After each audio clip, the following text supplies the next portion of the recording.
Hey everyone, welcome back to the channel. My name is Christopher, and tonight we're talking about season 1 of Ahsoka. I say season 1 because I'm really hoping we're getting a season 2 at some point. I think we will, but I've got a couple guests on the stream with me tonight. First, I got Patrick from the Toy Photographer YouTube channel. Hey Patrick, how are you doing? Good. How you doing, Christopher? Good. Thank you for coming on the stream today and talking Ahsoka and recapping Ahsoka. Happy to be here. Yeah, and then next we have Andrea from the Padawan Chronicles YouTube channel.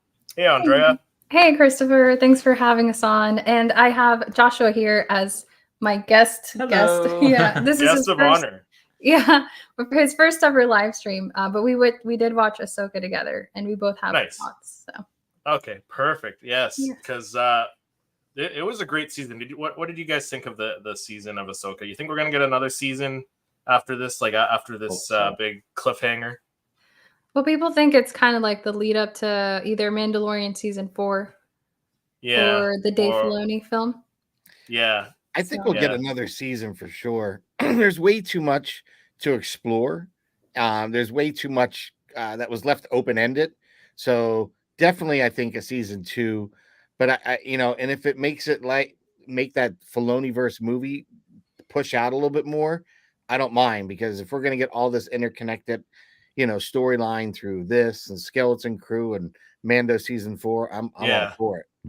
Yeah, all for it. Yeah, so am I. The only thing was with the writer's strike, I don't know if we'll get a season 2 before the movie, so they may have to, I don't know, rework some stuff. I don't know how far along they were on a second season. I've heard rumors that they were. Yeah, I was wondering. Production. Did they totally cancel that Rangers of the Republic? Like totally cancel that? Yeah, I think that got shelved. I think so. Okay. We'll see. But I can't picture a season 2 of Ahsoka with Thrawn being the central thing, because they wouldn't be able to resolve that, right? Because you'd have to bring in Luke. So it's I feel like they would save that for a film. So I don't think the writing would make sense for a season before the Dave Filoni film anyway. Yeah, I think if anything, it'll probably happen afterwards. I think. But I'd love to see more Ezra.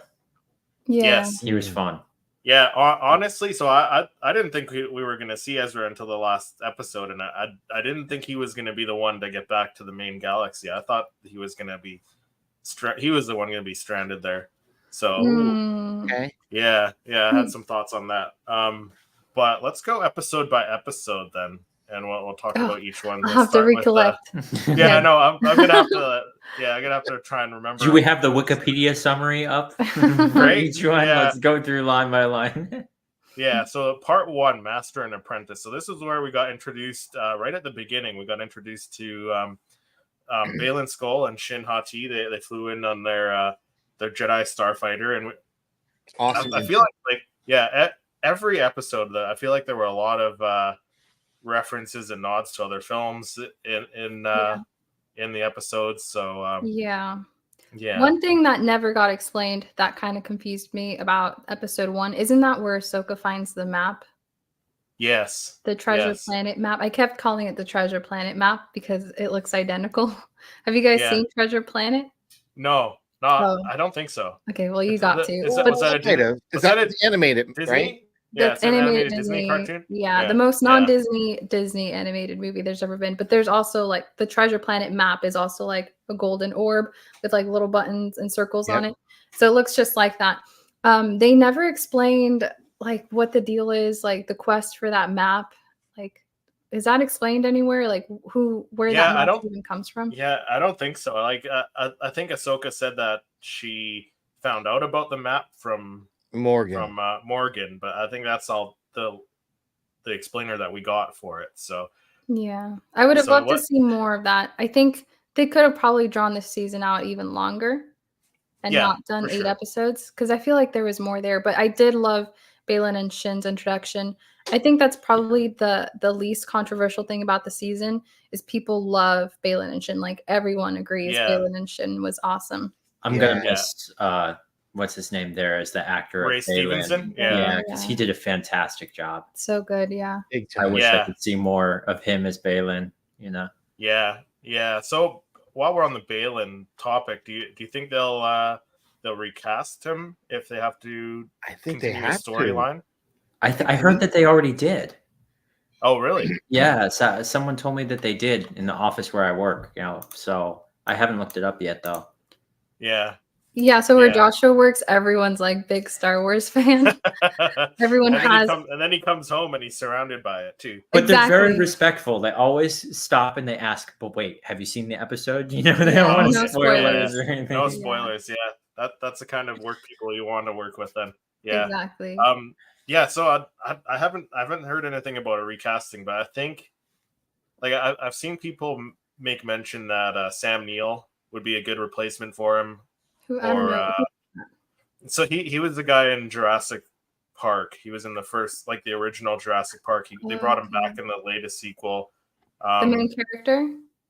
Yeah, the main character, yeah. Oh, got it, yeah. And he was in like the most recent Jurassic Park. Yeah. Yeah. And then other people mentioned maybe Gerard Butler, which I'm not too sure about that, how that one would pan out. But yeah, no, there's a lot of ways they could bring him back too, because when we get to talking about episode 8, we'll talk about that cliffhanger. But what was your favorite part on episode 1 or part 1, Master and Apprentice? Well, the intro was great, right? The intro was just awesome. It felt very Star Wars, seeing the ship coming in, the wings folded, like it just had that timing perfect. Yeah. Then you had the whole, let's see your ID, lightsabers just all over the place. We're not Jedi. It was awesome. Yeah. I thought that was just a great intro to a character. And then Balin right off the bat gets his hallway scene like Vader and Darth Maul had. So I was like, look at this guy. He's there all there, but like 2 minutes, he's got a hallway scene already. All right. So I enjoyed that. And I think even just kind of learning a little more of what's going on with Ahsoka and where she was. Like I thought that whole going to find the orb, that map, very Raiders of the Lost Ark. The music kind of felt like he was in the map room and stuff like that. Like I thought it was just very well done. Like I don't know if Spielberg was on set that day, but I'd be like, wow, that was pretty cool. Reminds me of what I would have done. You know what I mean? Like it was really, really well done. Yeah, I didn't think of Indiana Jones, but episodes 1 and 2 gave me like big Fallen Order vibes. Like that's what I've heard too. See, I haven't played Fallen Order yet. I'm a little behind on the video games. Super fun. I thought it was going to be really difficult, and I was hesitant to play it, let alone stream it. But no, it was super fun. There are some puzzles that you have to get through the temple stuff, like when you go to like the temple on Zepho. But I really liked the Fallen Order with like Morgan Elspeth and the Dathomir sisters, because Marin from Fallen Order is a sister. And the whole map stuff and the temple stuff was really cool. Definitely nods to different like other Star Wars content, like you mentioned, Andrea, like the game. Yes, and Lethal in live action.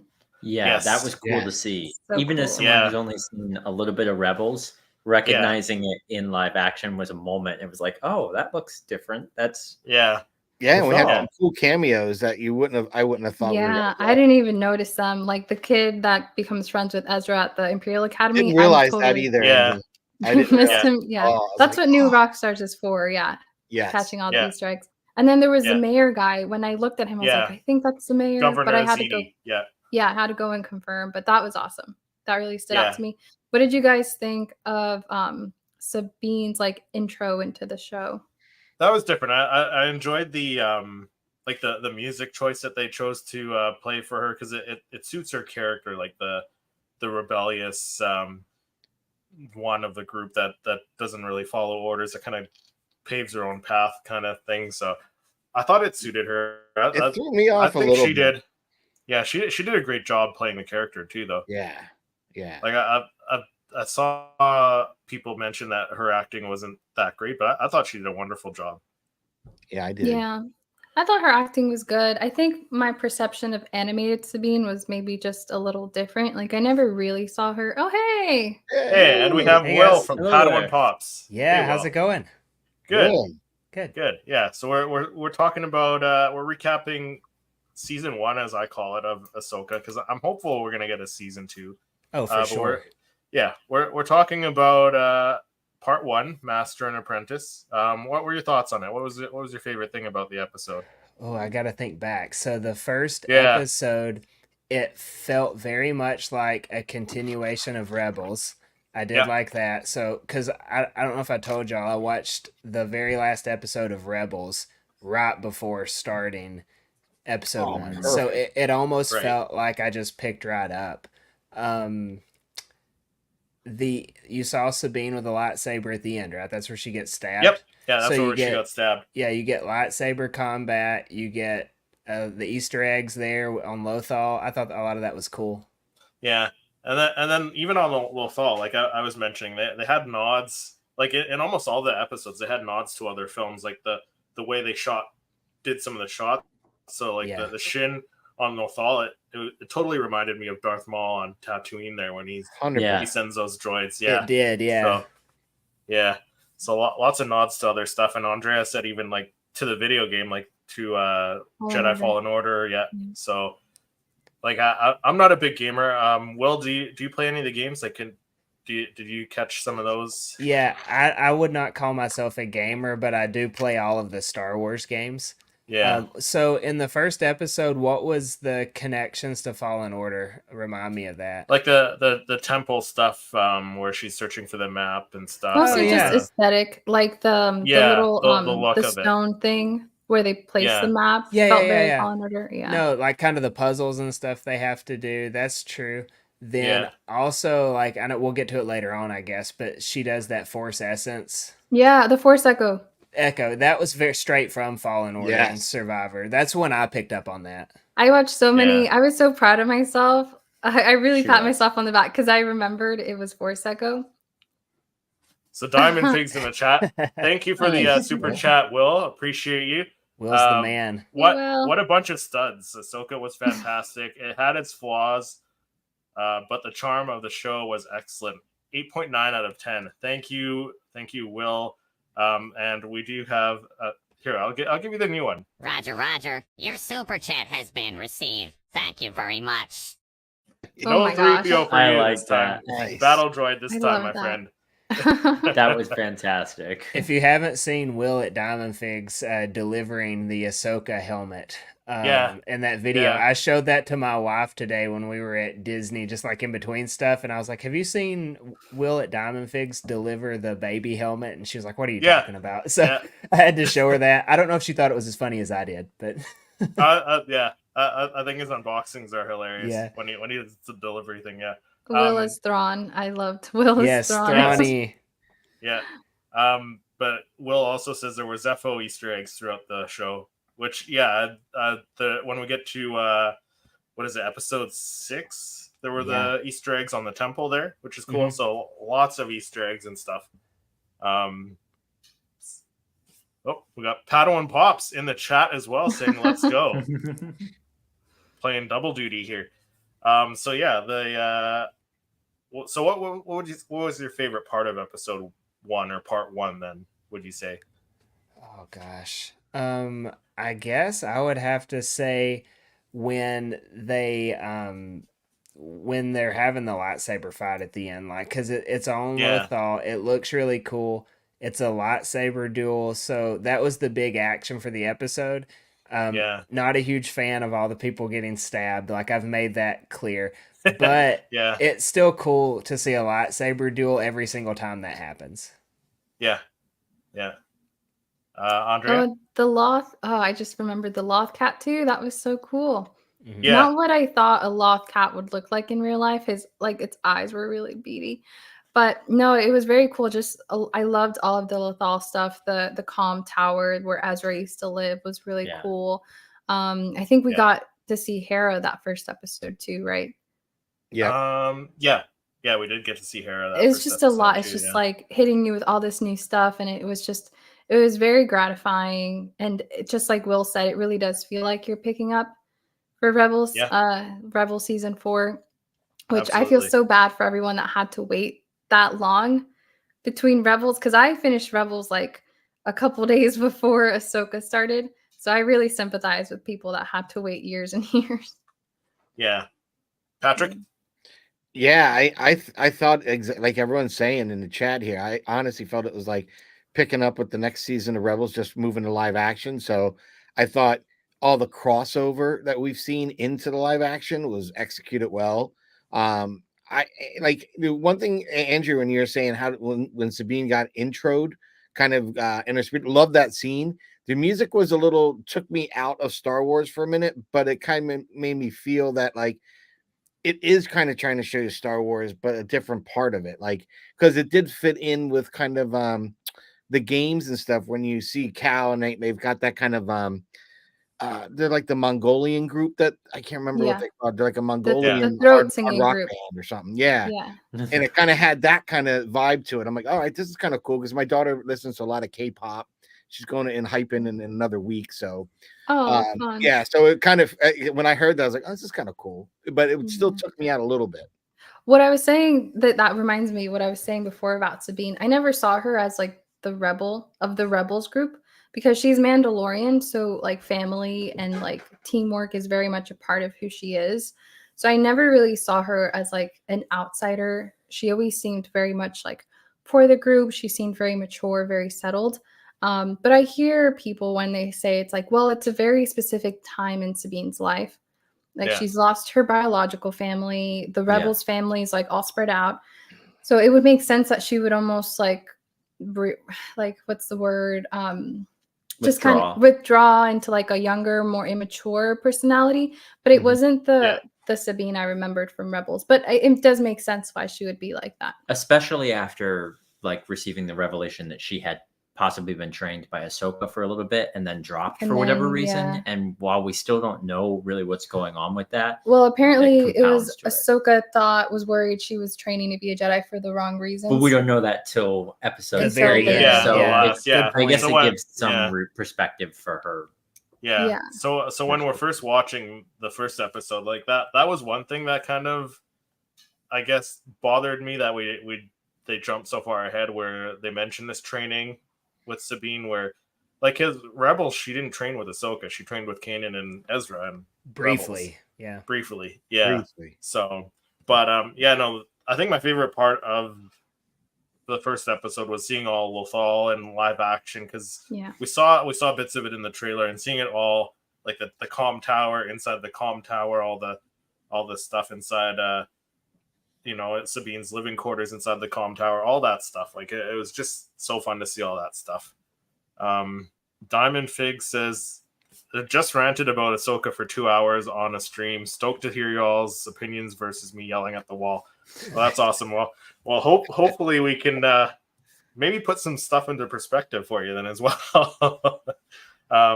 So let's go on to episode 2 or part 2, Toil and Trouble. So that was it pretty much continued off right where part 1 finished up. And I think most of these episodes it was just like bam, bam. Like it was all very like, I don't know, what's the word? Self-contained. Linear, I guess. Self-contained, yeah. Like each one. Not like the Mandalorian where there could have been like some time that passed between this episode and this episode. It was all pretty self-contained, as Patrick said.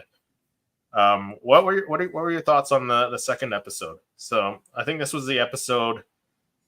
Did we get introduced to we saw Mon Mothma, I think, on this one? And Marok, I think. Yeah.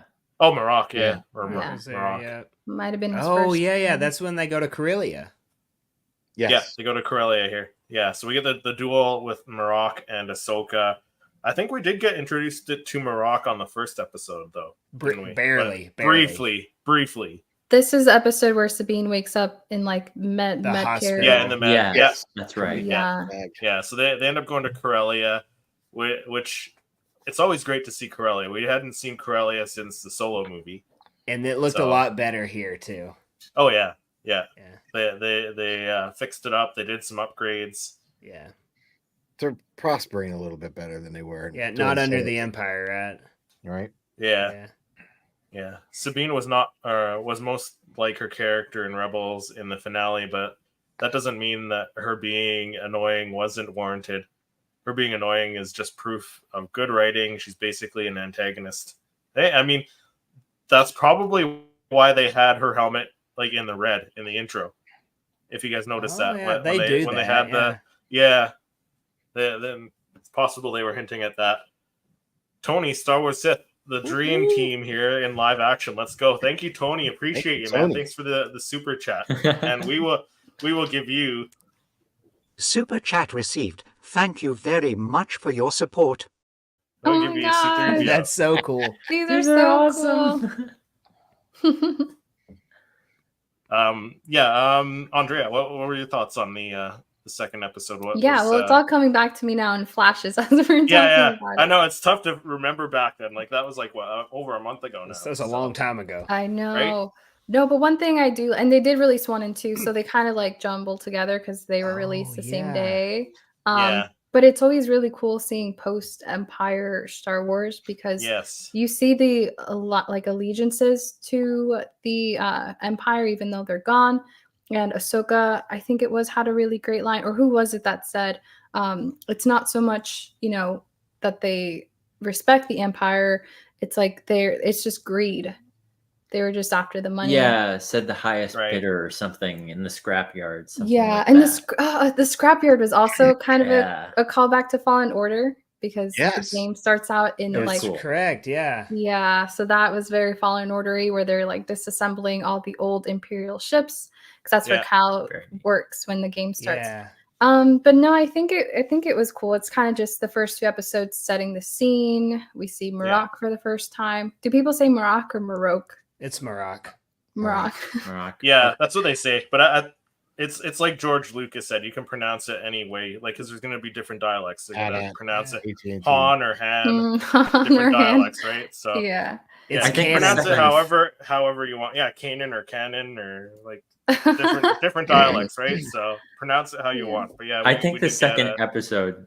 Oh, I think the second episode was where Hu Yang really started to shine for me in Yes, terms of his comic yes. relief. yeah, When Sabine was trying to pull apart the helmet and it was going to explode, and Hu Yeah. Yang was like, "I'm not sure about this." yeah, That's where I started to really like Hu Yang. His I sarcasm. forgot that. is That was top-notch. funny. He's Yeah. always and then like, the hologram wonderful." Hera.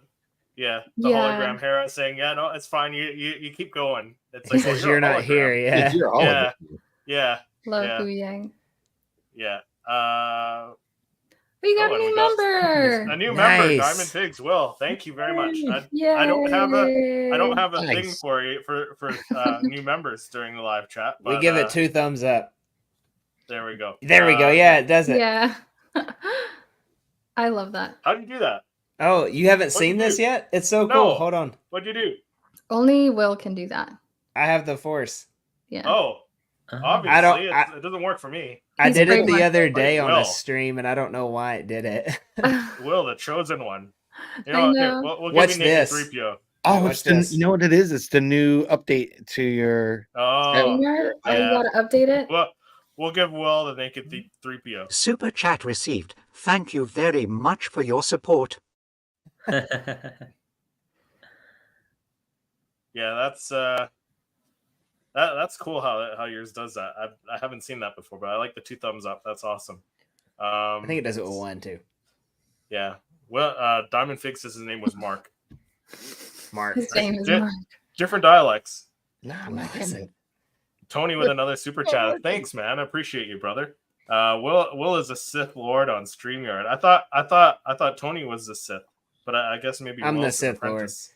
The That's Sith until apprentice. StreamYard learns that I fired them recently. So Oh, you Roger. Your super chat has been received. Thank you very much.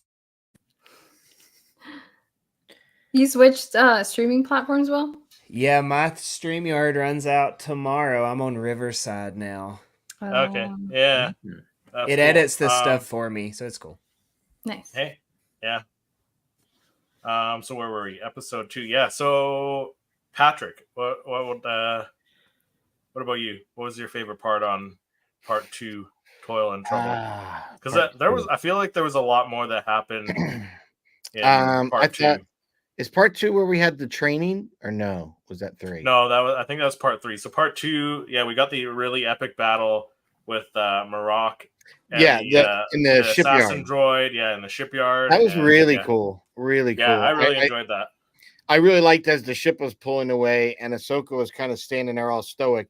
how she just moved to the side and his lightsaber Yeah. went flying back. Yeah. I mean, it really had a nice play between them, and I thought we'd see more of that banter throughout the season, like someone trying to best the other. But you know, it is what it is, the way that story unfolded for some characters and others not. But I thought it was, each episode was so good on their own, but they were great building blocks for a much larger story that we unveil later. And that we still don't know what's being unveiled to us. We're like, you know, waiting and patiently now for the next season or whatever is going to come next to tie some of this together. But I really enjoyed it. I really did enjoy it. Yeah. Tony said, "Oh, that's awesome." The battle droids, yes. Yeah, and I think can't go wrong with the with the fireworks too. Yeah, that's awesome too. Do it again, Will. Nice. It's a party trick. Yeah. Look at you. Look, all the guests are fancy in here. Andrea's got the party lights. Will's got the thumbs up going on. Yeah. So for me, part 2, I think my favorite part was the duel for sure. But again, like lots of nods and stuff to other stuff. We did have a cameo from, I think the actress's name was Shelby Young. She voiced Lego Leia in like a lot of the Lego games, and she had like voiceover roles in some of the other Star Wars series as well. So I thought that was kind of cool that they brought her back as well. But moving on into part 3. You mean the Lego characters that are like yeah, well, so like in not so much the Lego game, the Lego the shorts, the shows. shorts. So like there was a Halloween special one, and Leia had the voice, so she played the voice of. I Lego haven't Princess seen Leia. Halloween. I did see the summer vacation one though. Yeah, Halloween's that one as well. Yeah, hey, y'all are about to forget that we got Chopper in episode 2. And Chopper, yeah, that's right. Chopper. Chopper with the fist bump.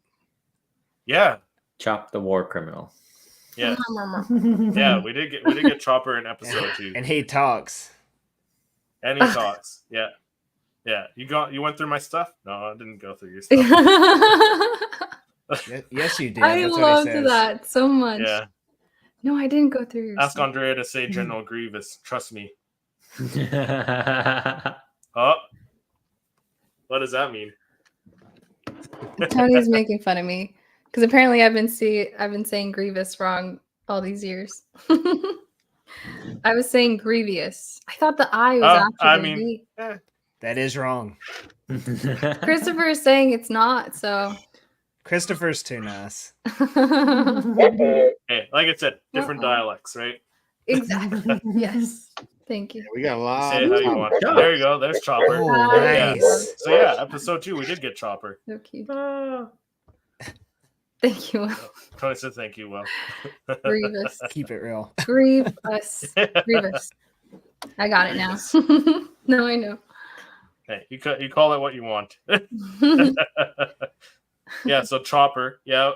How did you guys feel about Chopper? I thought he was perfect. Loved him. He's my new favorite droid. Yeah. I want to love him so much, and I do, but I just compare him to like animated and like how much movement and how fast he would go around and how chaotic he is in animated. Yeah. And I get that they couldn't possibly do that with an actual like real life droid. Yeah. They have to animate him to be that crazy. Because remember when Chopper used to run and he'd be kind of like on 2 wheels instead of 3? He would come up on a side sometimes too, right? Yeah. When he took corners, he'd be on like 2 wheel, and like they can't do that in live action. I kind of missed, animated Chopper, but it was great to see him and to hear him nonetheless. Well, realistically, he didn't have much screen time altogether anyway. Like, I think I saw a video that was like, oh, in the whole series, he only had like 2 minutes of screen time or something. It's not much. So we didn't get the opportunity to see it anyway. Yeah. Tony said he's the best droid, period. Confirmed. There we go. Star Wars Sith said he's the best, so he is the best. Thank you, Tony, for that. I enjoy it. Like, I enjoyed his banter, like him talking. I agree with you, Andrea, though. Like in the cartoon series in Rebels, like he was going a lot quicker. He was moving a lot quicker, but yeah, so chaotic. yeah, for what he did, like, because he didn't really do anything where he had the chance to do that either, right? Like he was with Jason Sandula in part 3. Yeah. I mean, Yeah. He rolls off a ship like once. He comes around a corner once. He's in court once. Like that's pretty much all the it. court Yeah. scene. Yeah. When you can't But, like, take evidence from a droid, it was like, yeah. he was like, I thought that was you making that noise at I thought it first. was. I was so Good impressed. I thought that was- You almost had the Patrick. coolest party trick. I know. Patrick making chopper noises from his mouth. yeah, that scene in the courtroom was on point. That was hysterical. I was like, it's weird that he hasn't said anything yet. Like in my reaction, the first time he speaks, I'm like, okay, I'm glad they had him say something, because this guy has been talking down to Hera for like minutes now, and Chopper's just been quiet. Like he doesn't say anything until the guy's like, am I supposed to believe that from a mere droid?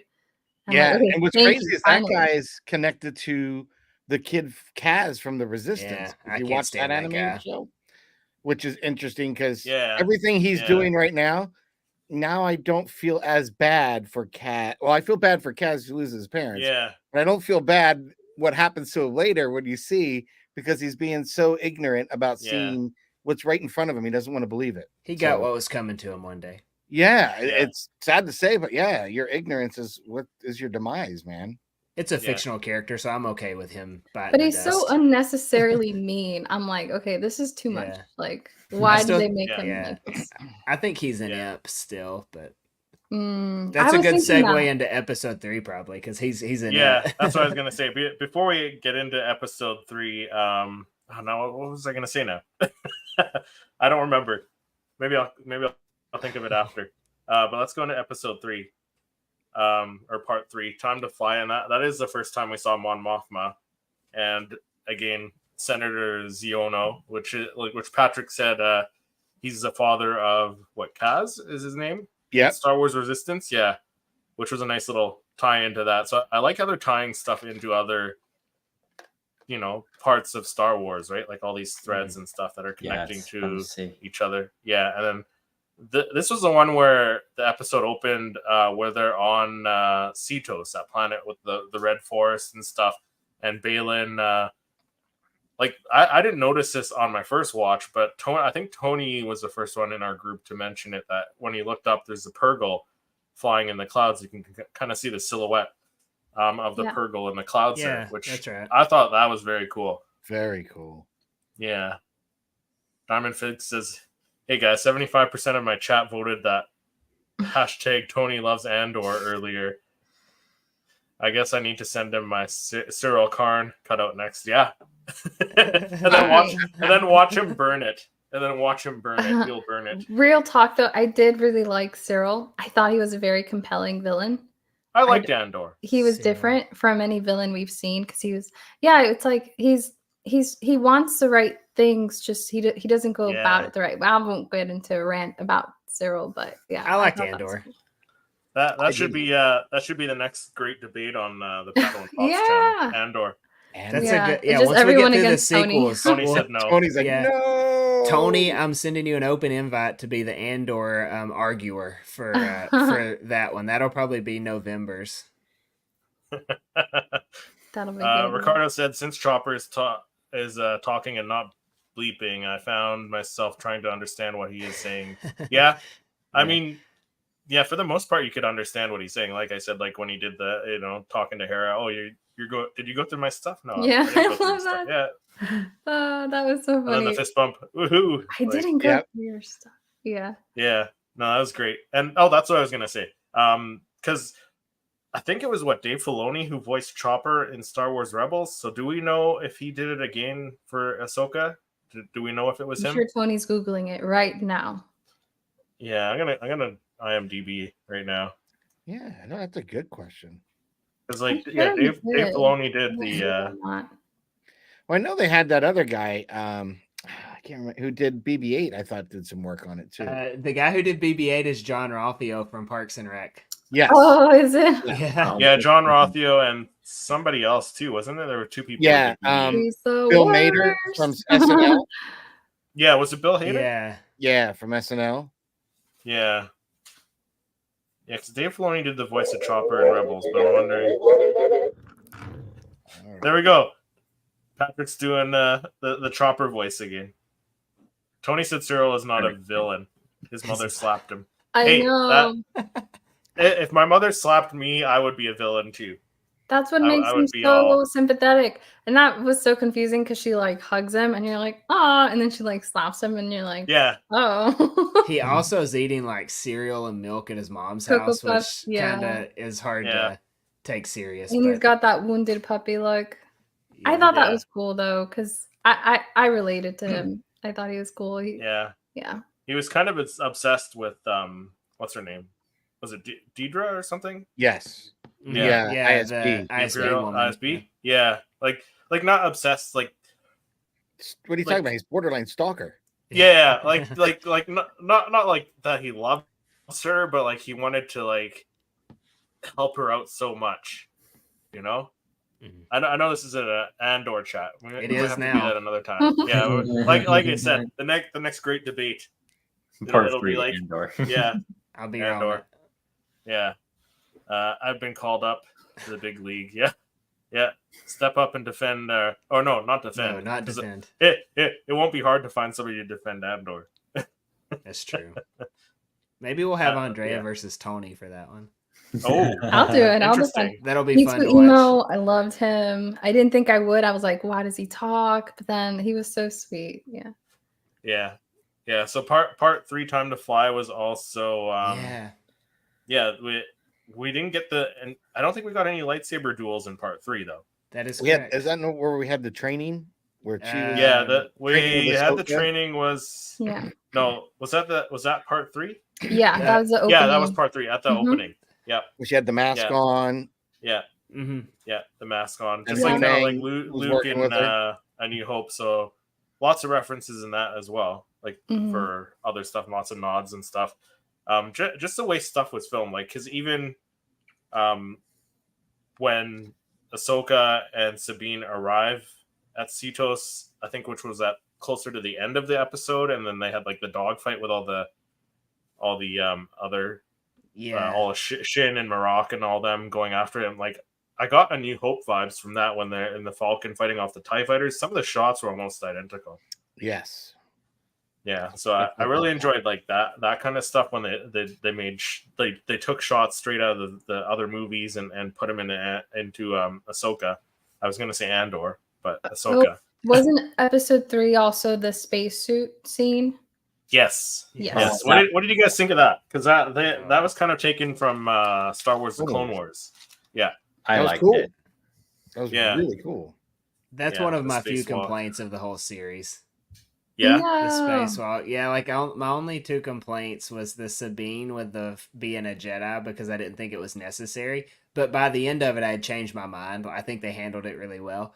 But the spacewalk, like, just shoot the ship. Like, if all of you just shoot the ship, you win. But you start shooting at the person in the suit, and I don't know. Yeah, come on. It was cool, though. I mean, I understand you can't kill them all in episode 3. I get it. It just seemed a little like, oh, fans, watch this magnificent scene. Like when Ray I wasn't jumps even thinking like that. I don't watch shows like that. I'm not like, what's the most logical? I mean, sometimes I do. It bothers me if they don't do the most logical thing.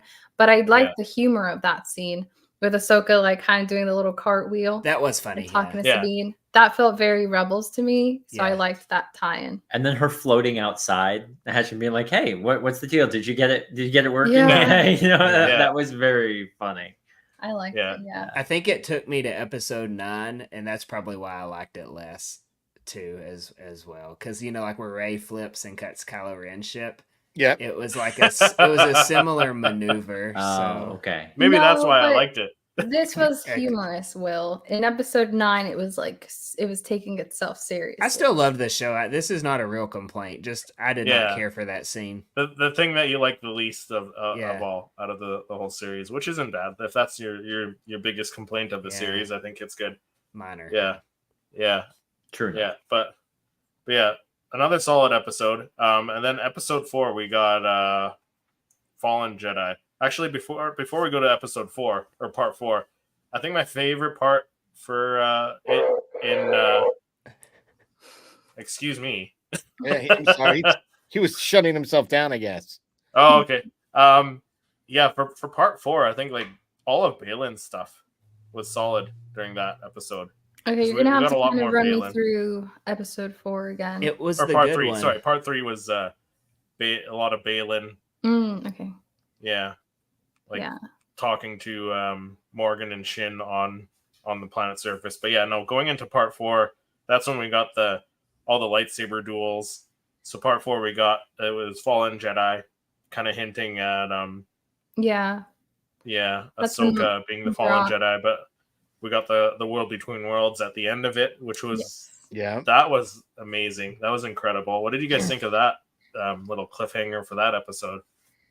Oh my gosh, yeah. Will, 2 thumbs up. That I want those fireworks. Where are my fireworks? When my subscription ends tomorrow, maybe it'll get passed off to one of y'all. Oh, yeah.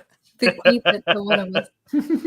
No, but I do think the week between episode 4 and 5 was like the most like the highest anticipation. Yeah. Yeah. It ends with Anakin, and by the time we're seeing Anakin's face, we're like, oh, forget Marok. Like, who's Marok? Yeah. That's Right? true. Forgot all about him. Yeah, like, oh, Yeah. who cares about that Yeah. guy? But it's like, what is Anakin gonna say to Ahsoka in the World Between Worlds, if that's where they are? Some people speculate they never actually were in the World Between Worlds. It was just Ahsoka's like subconscious. We'll never know for sure. But yeah, that was really cool. The cliffhanger and the anticipation for episode 5. Yeah, for sure. Yeah, and we got those lightsaber duels. So we got Ahsoka versus Marok, which again, everyone was so hyped about Marok, and then he just ended up being this Night Sister resurrection. Magic. Yeah, which that was which crazy. again, like it like Patrick said, it was a smaller step, like building up to another bigger plot point, right? Like big to the zombie But still troopers tying later. back to Clone Wars again, because Yeah, when that the was how, resurrection stuff. they brought Night Maul Sisters. and Osage, Savage Opress, Savage. yeah. Savage Opress when he died from the Emperor. You saw that expel out of him, so that was immediately where my head was going. Yeah. But as we all know later, where Clone it Wars led stuff. to, very cool. That was a great setup. Yeah. But then you also got, at the same time, you got Hu Yang fighting that assassin droid, which was awesome. That was some droid Rock on and sock and droid. robots. That was awesome. awesome. That's what I thought of too when they were And then you got Sabine versus Shin. And I then, think that's the first time we see Sabine's full armor with the helmet and everything. Yeah, that was cool. Sabine went full Mando in that opening scene. So she uses the grapple hook. She uses her saber. She uses her blasters. She's deflecting stuff. I thought that was really cool. That was neat, yeah. I think it was the previous episode where they did the first sort of camera pan, or maybe it was the second episode where they did a camera pan sort of underneath the table in the tower in Lothal, and you saw the dark owl silhouette of her helmet. Yep. Yeah. And so then seeing her actually put it on in that episode was kind of rewarding. Yes. Because it very much looked like animated Rebel Sabine with the full armor. It was awesome. Yes. Absolutely. I like even how they met him in the woods. Like, where do you think you're going? Yeah. She was like, I got this. Pulled out the blaster. It was awesome. Yeah. It was game on. Tony said episode 4 was 10 out of 10 before the end. Then we got Anakin 11 out of 10. Yeah, agreed. 11 out of 10. Agreed. Yes, totally agree. So for your web chat, hey Nick, W Live, yeah. Tony says, "What's up, Nick?" I think episode 4 too, like the Fallen Jedi title. I think it could really be threefold. Like you've got what's his name, Balin. Yeah. You've got Ahsoka, and Anakin. Yeah. And you could even group Sabine in there since she failed her training with Ahsoka. So everyone's a Fallen Jedi. You get a Fallen Jedi. You get a Fallen Jedi. Yeah. Even Kanan, there's a Kanan reference. Call them? Yes. Boken Jedi. Boken Jedi. Boken Jedi. Yeah. Yeah. I think that's one thing in what was it, part 3? Was it part 3 we got the little photograph of Kanan in the cockpit? Was that the first time, or was that the episode 4? I think it's the one where it's wherever they make the jump, the bad guys make the jump to hyperspace. That's when we see that because what's her name? Hera's chasing, right? Yeah. So, but I think it was also when they leave the fleet too. You see it in that. So I think it's Probably part so, 4. Yeah. So it's part 4. We get the little Kanan photograph in the cockpit of the ghost there. Yes. We get to see Jason Sandula for the first time as well. Or no, actually no. I think we saw him for the first time in part 3. 3, yeah, when he shows up with Chopper there. But we see him again in part 4 where he goes with his mom and the rest of some of the X-Wing pilots. We get Carson Teva again, which I was really happy about. Yeah. I'm still waiting for a Carson Teva Funko Pop. Yeah. He needs that'd be one. cool. Yeah. Right, he does need one. Rogue Nation says, "Hey guys, sorry I couldn't hop on. Hey Noah." He's watching okay, John man. Cena tonight. Oh, is he? I believe so. Really? John Cena? I think he's wrestling tonight. I would skip out on my own live stream to go watch John Cena. And I'm not as much of a wrestling fan as Noah is. But like John Cena, I'm just a big John Cena fan. Sports. Yeah. Well, go get that interview on Rogue Nation with the super chat. Yes, sir, John Cena. Let's go. Super chat received. Thank you very much for your support. Thank you, Noah. Appreciate you, man. Enjoy your time there with John Cena. Hopefully, you guys are going to be best buds, and you can interview him on your channel. That's what I'm hoping for. Yes. Tell Mr. Cena we say hello. Yeah, so Mr. funny. Cena. Nick says W disco lights. Yes, Andrea, disco lights. Disco lights and Disco Will with the lights. thumbs up. Look at that. It's a party in here. It is a party. We got fireworks, we got disco lights. How do you watch John Cena if you can't see him? Yeah. I met him at a steakhouse one time. Did you really? You like shake hands. He was walking out, and like everybody's like, "Oh, John Cena." It was cool. He's a lot shorter than they say. Really? You're a lot shorter than I expected. Yeah, he's like my height, which is not very tall. But they say he's like 6 foot tall. Everyone was watching you. They're like, Will, why are you shaking hands with nothing? Yeah. No, watching him from home. John Cena is in Indianapolis, unfortunately. That's too bad. That would be cool if you were there and you were able to meet him. I'd like to meet him. He seems like he could be a funny guy. So where were we? Fallen Jedi. Yeah. So, where were we? We were saying there was many fallen Jedi because they all many fallen qualify. Jedi. Yeah, they were all kind of qualify. Yeah. Yeah. And then we got the Marok who got sliced and turned into green smoke. And then the duel between Ahsoka and Baylan, where he says, hey, I knew your master. Lots of people knew Anakin. Few people saw what he became. Taunted her with like all the Anakin, like you're gonna be like your master. He was a failure and stuff like that. So does it become widely known that Vader is Anakin after his death? Or I mean, I don't think it's widely known, but there's definitely some people who know. There's a I don't think handful there's a lot. of people. Yeah. It's kind of like, not that this is a complaint, but like as far as how many people should have known about Luke Skywalker, like when they start throwing like, oh, Reva knows that type of thing. Yeah. It's a similar thing with the people knowing that Anakin and Darth Vader are the same people. Like as far as canon goes, it's the Emperor and like, what's her name? Padme's handmaiden. Sabe. She figures out in the comics, but now apparently Thrawn knows. Baylan knows. So yeah. I mean, Thrawn knowing know? kind of. Thrawn does know. It wasn't clear because he taunts Ahsoka like, you may turn out to be like him type of thing. Okay, so then he tells her, I wonder. I mean, how that makes sense. Though. Like him, you will be. How dangerous it be. Yeah. That makes sense that Thrawn would know because like he's worked with Anakin or he's met Anakin, but then he's also worked with Vader, right? In comics and stuff. So and Reva knows, I guess. She knows everything. But in the comics, doesn't Darth Vader just kill anyone he senses knows his true identity? He kills a lot of people. But with Thrawn, he's like, "You're too cool, guy. You get a pass." Yeah. I don't know that in canon that Thrawn actually knew until a week ago. I'm not 100% sure on that until they just wrote it in to kind of add to Ahsoka's story. Yeah, it could be. Right.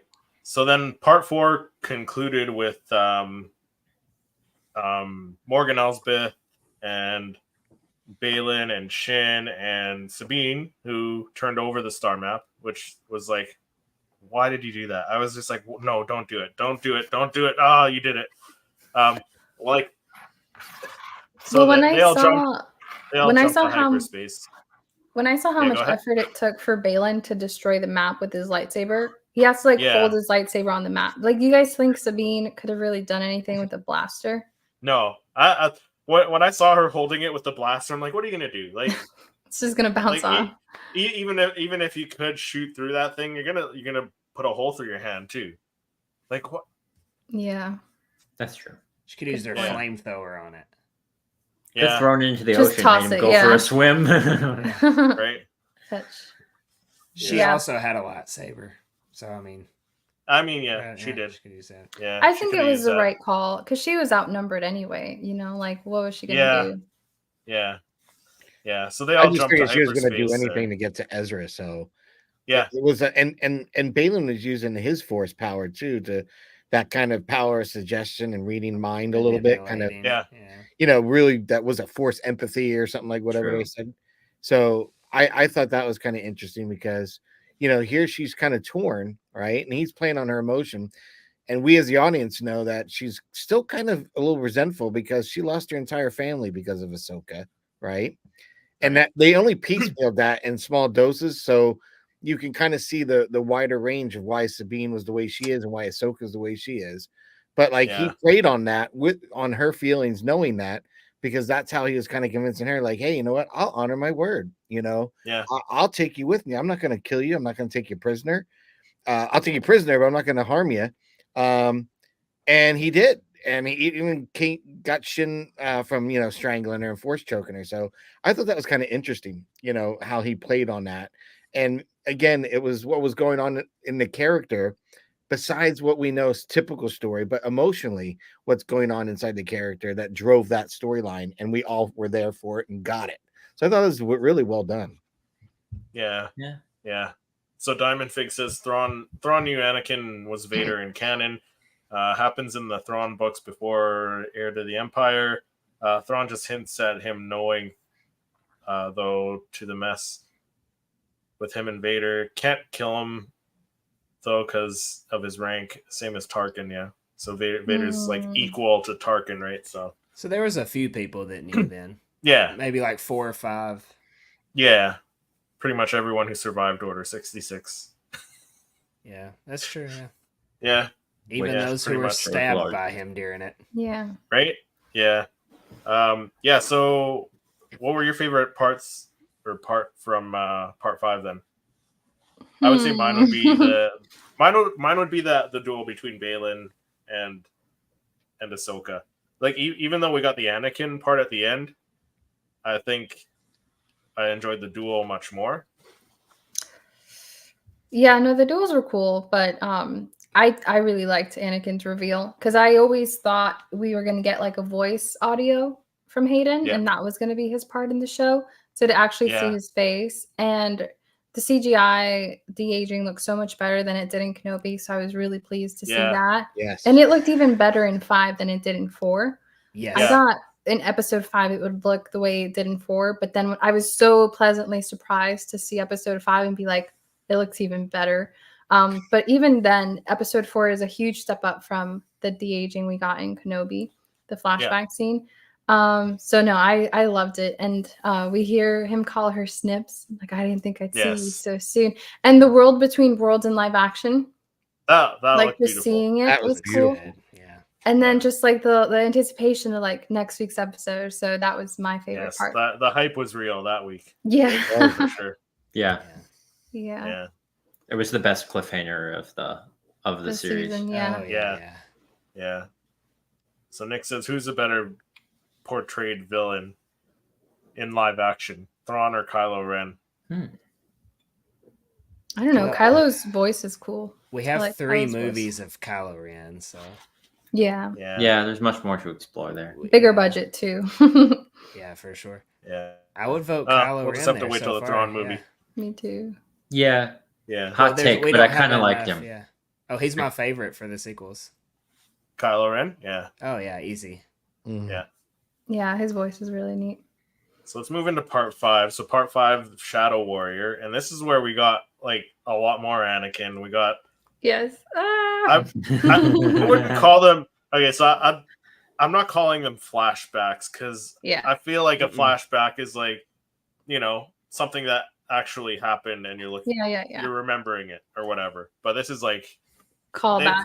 and Anakin has like control of the situation. Yeah. You sound like that Ahsoka's one guy fully in my aware. comments. It's not a flashback.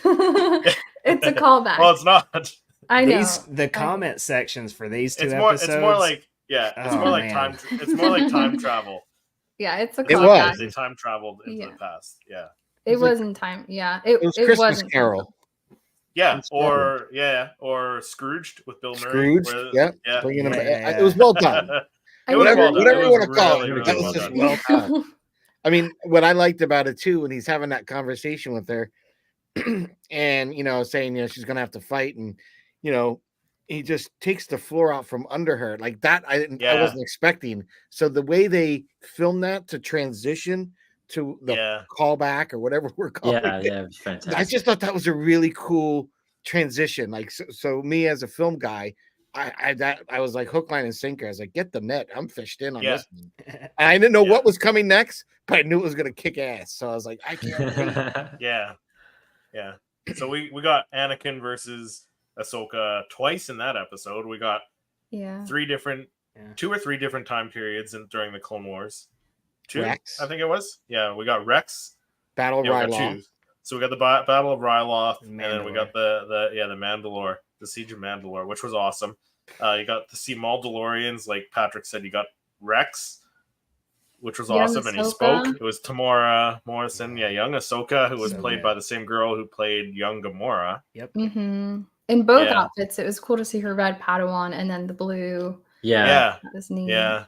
Anakin, how young she was, and like Anakin, fighting Darth Maul in the Clone Wars. She was so well acted. I really liked young Ahsoka. This is the Clone Wars. Yeah, it was. So I liked their dynamic a lot, especially as someone who hasn't seen Clone Wars yet fully. I always like the intro movie. Yeah, I really watched the movie the other day. Clone Wars, the movie. I really enjoyed it. That whole Clone Wars piece is so cool because there's that kind of very smoky, cloudy, dusty. Yes. I was about to tone, say, right? But that tone played into so many things because obviously they're filming in the volume, but it works so well because you got that smoky feel and then backlight with an explosion, and then you have the silhouette of a gunship, and then bam, there's another thing, and then you have Anakin walking, and bam, it's a flash and it's Vader. I was like, blew my mind. I was like, that was so well executed. That may be the best volume shot they've done. Like, this is the first I've thought of it, but it makes it look a lot bigger, like, more expansive, right? Yeah.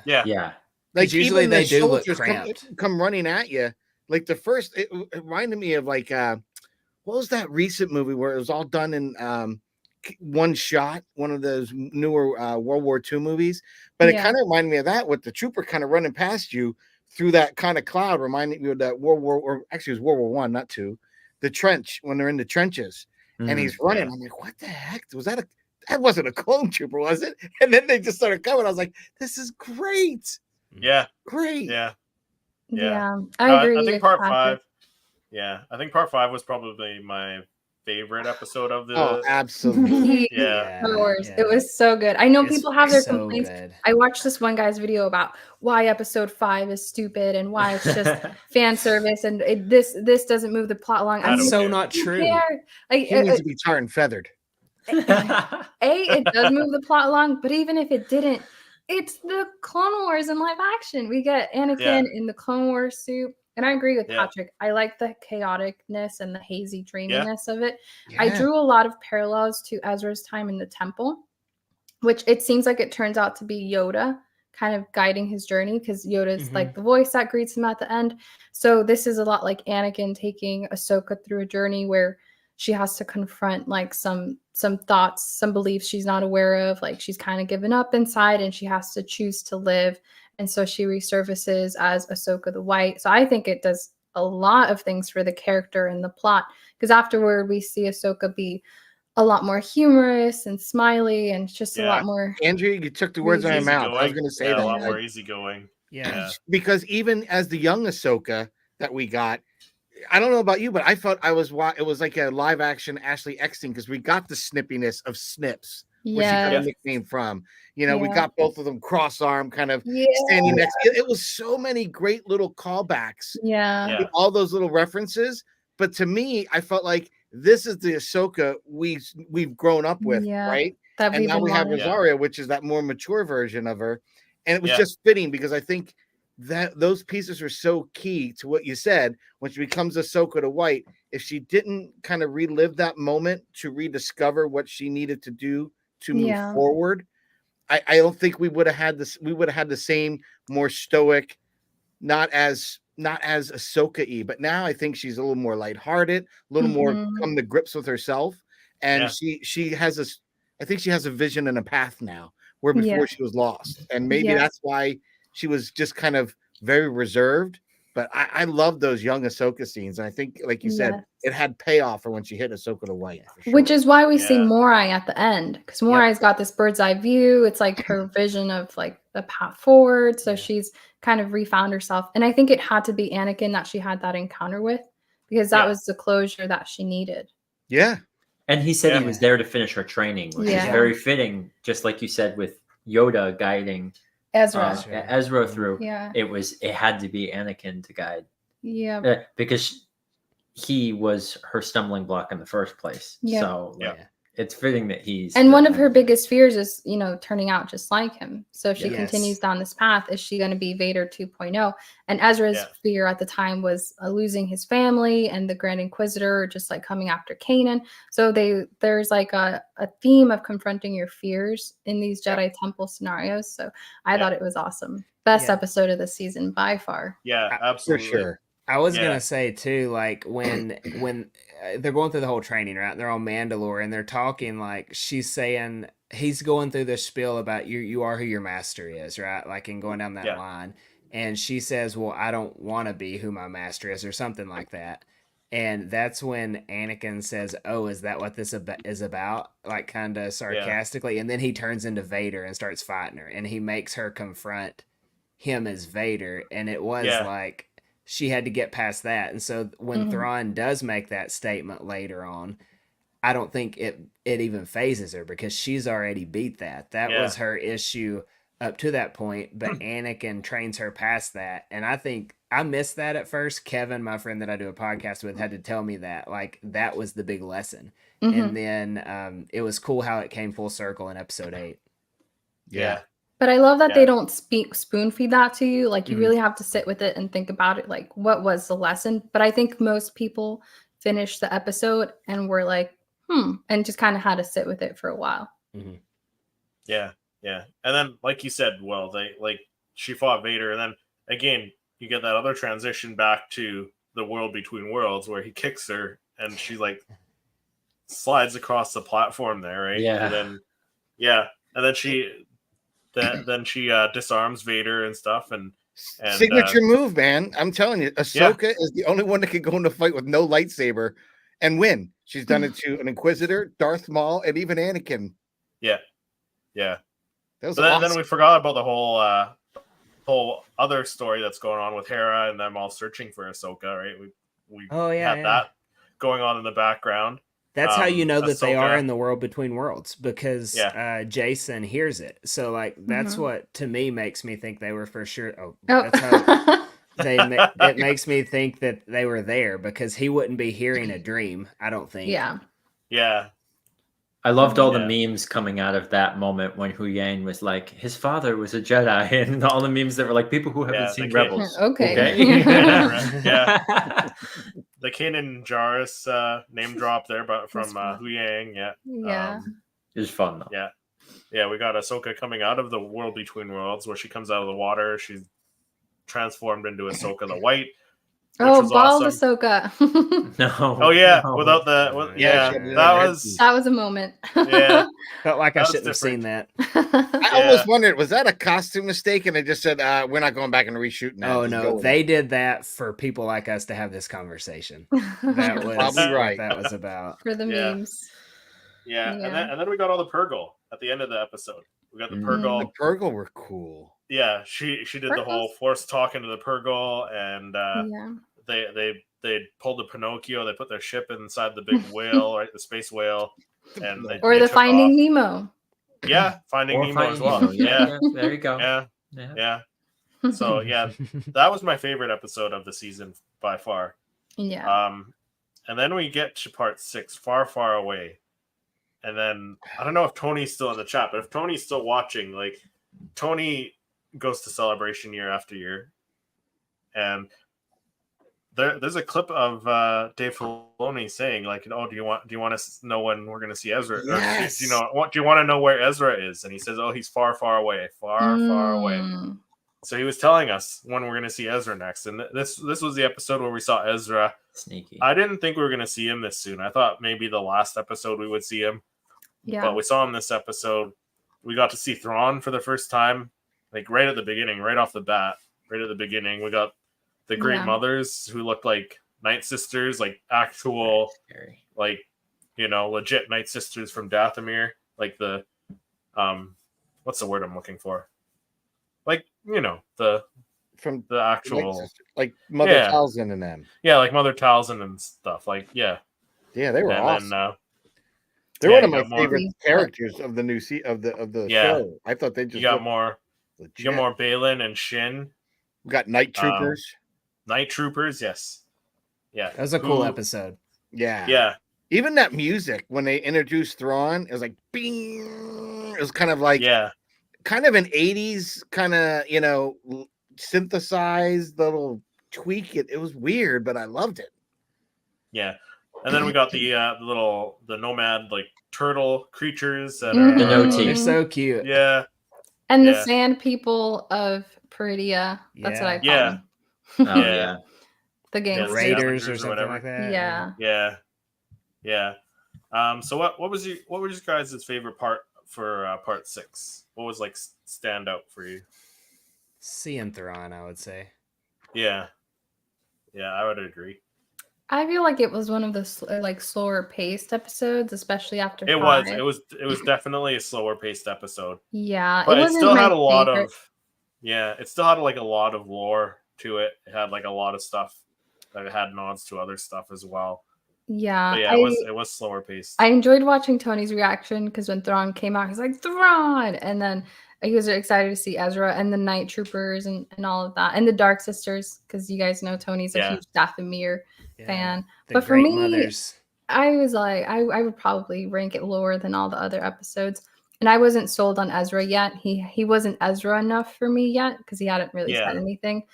I warmed up to Ezra in the last 2 episodes. But what stands out to me about part 6?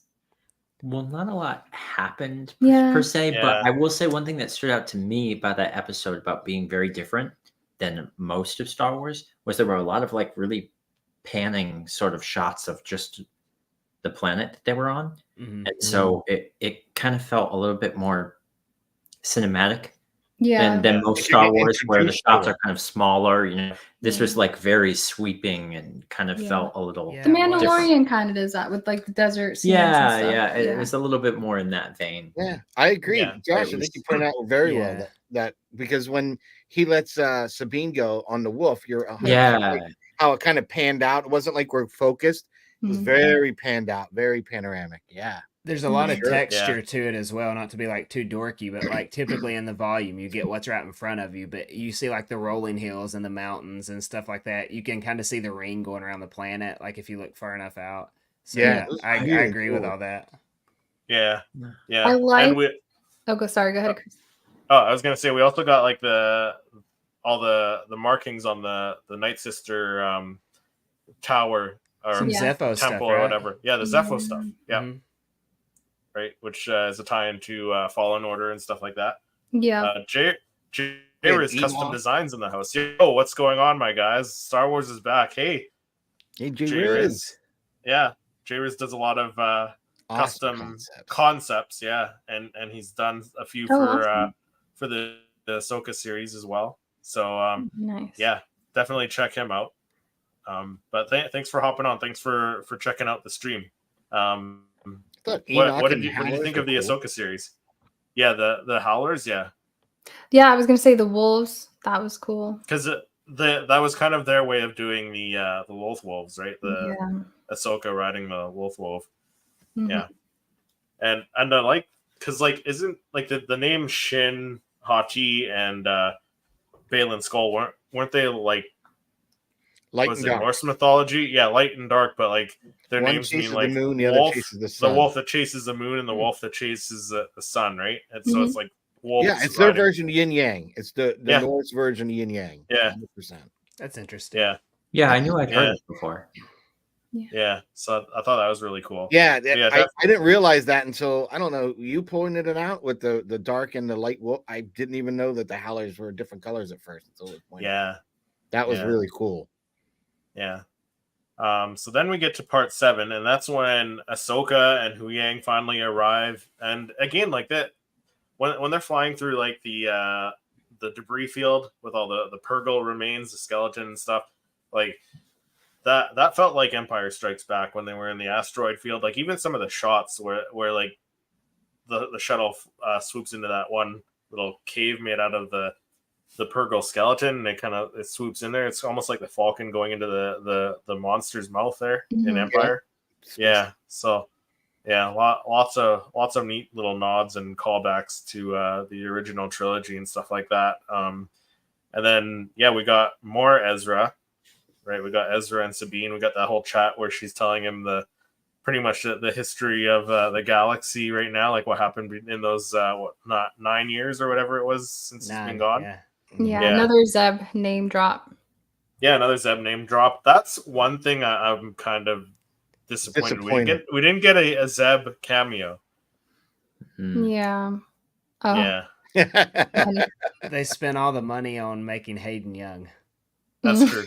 That was the highest production episode, probably.